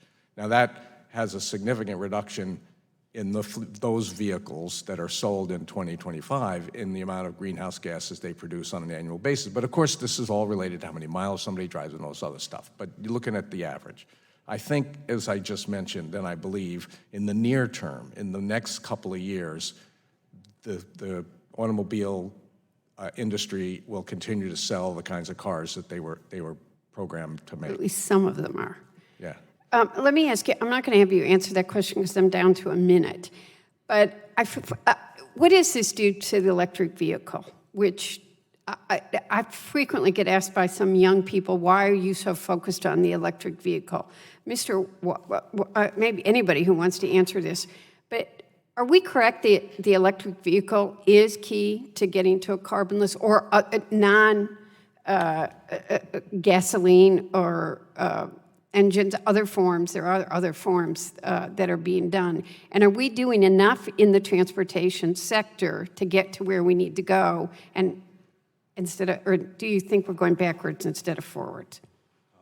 Well, today we're going backwards. Yes, I agree. But electric vehicles are absolutely essential to decarbonizing the transportation sector, as long as we also continue progress in decarbonizing the power sector as well. And are we doing, well, we all have to work together to do that, which you've all talked about. Now I'm down to 4 seconds, so I guess I yield back my 0 seconds. The gentlewoman yields back. The chair now recognizes Ms. DeGette from Colorado for 5 minutes for questions. Thank you so much, Madam Chair. As we've heard, some industrial processes release carbon dioxide not only as a result of the energy they use, but also because it's a byproduct of the chemical processes involved. And as we heard today, cement manufacturers are a good example of this. So even if we completely decarbonize our energy production and use, we would still need to have carbon capture, utilization, and storage to keep the emissions from these industries from getting into the atmosphere. And we also know that we're going to have to remove existing carbon dioxide from the atmosphere if we're going to keep global warming at the goal of below 1.5 degrees Celsius. So I think that the U.S. is best positioned to develop these technologies, and I want to ask you guys some questions about these issues. I guess we can just go down the line. The first question is, do you agree that the United States needs to make a major investment in the development and deployment of technologies that capture, utilize, and store carbon dioxide from a wide variety of energy and industrial sources, as well as from the atmosphere? We'll start down here. Yes, it's an essential tool that needs to be in the climate change battle toolkit. You bet. Yes, and as you mentioned, cement and concrete has this unique opportunity where the carbon can be captured and then used again to make new cement and concrete. Right, Dr. Sant? Unquestionably, yes, but I think we need to really focus on cost reductions in these technologies and That's part of the development because it has to be marketable worldwide. What about you? Yes, and we may not be able to do it without them as well. Okay. My Twitter handle is Carbon Wrangler. So your answer is yes? The answer is hell yes. Okay, thanks. Mr. Walsh? Yes. So are we on track, do you think? And we already have a sense of the answer to this, but are we on track to deploy and develop these technologies at scale right now? I think we probably can get agreement on this. We are not on track. We need more to go. We talked about 45Q, which obviously many members have been involved with. We need to get the IRS to get the regulations and the rules done so we can actually implement it, and we need some thoughtfulness from the Congress on infrastructure to help move carbon after it's been wrangled. Thank you. 45Q, actually, it doesn't specifically apply to cement plants. So actually having programs specifically for cement plants would be more beneficial. Great. Yes, we are doing what we are, but we need to do a lot more. And I'll go so far as to say we need to step up our investments in these areas, but an order of magnitude at the least. Okay. Agreed. We need to do more. Yeah, Dr. Eisenberg? Mr. Eisenberg? So, agreed. We need to do more. We need more investment. We need more incentives. We need more innovation on all of it, especially on CO2 removal. And Mr. Walsh? We need to do more, particularly in industries where the CO2 is more low purity. We have a lot of opportunities for high purity CO2. Ammonia's been mentioned, but in steel and cement, these are low purity sources. We've got to reduce the cost of carbon capture. We do that through R&D and innovation. Aside from the some of the things that this panel has said we need to do, the infrastructure, the R&D, and so on, are there other things that Congress and the federal government could be doing to develop and deploy these technologies at scale? Anyone have a? I'll start very quickly. You think of a layer cake, and you have a layer after layer of incentives for different technologies, and then you got to put an icing on the cake. The icing on the cake would be a price on carbon. Okay. Just practice what you preach in terms of the government's construction that it does. You know, make the choices to low carbon materials for those practices. That's a good point. I think public-private partnerships which start from the innovation stage and work towards commercialization would be really attractive. We need a single unified response here. I mean, we have a really good opportunity here today to actually kick that off and move towards some federal unified response that captures all of these things. It really is important. I will gladly send you my last 4 congressional testimonies on exactly these subjects with the policy recommendations. The most important number one thing to get going today, the infrastructure. Yeah. If you had the pipelines in place, we'd have more projects today because 45Q would help, already helps, but it's not enough without the pipelines. Right. As we make investments on infrastructure, on other deployment pathways, it is absolutely essential that we have prevailing wage standards, other kinds of labor standards, and Buy American provisions to make sure that the jobs we're creating are U.S. jobs and that they're high-quality good jobs. Great. Well, wonderful job, everybody. I'm now happy to yield back, and I appreciate your unity on these answers. And the gentlewoman yields back. As a chair, I request unanimous consent to enter the following documents into the record. A letter from Rebecca Dell, industry strategist at the Climate Works Foundation. A climate action report from ArcelorMittal, the largest steel producer in the world. A report entitled Mission Possible, Reaching Net Zero Carbon Emissions from Harder to Abate Sectors by Mid-Century. 2 reports from C2ES entitled Decarbonizing U.S. Industry and Carbon Utilization, a Vital and Effective Pathway for Decarbonization. A statement from the American Iron and Steel Institute. A fact sheet from the Fertilizer Institute. Without objection, so ordered. And I would like to thank all of our witnesses for joining us at today's hearing. Very informative. I'm a firm believer this should be a bipartisan issue where we come together, and this committee has been able to do that on issues. I'm hoping we can do that here. I remind members that pursuant to committee rules, they have 10 business days to submit additional questions for the record to be answered by our witnesses. I ask each witness to respond promptly to any such questions that you may receive. At this time, the subcommittee is adjourned.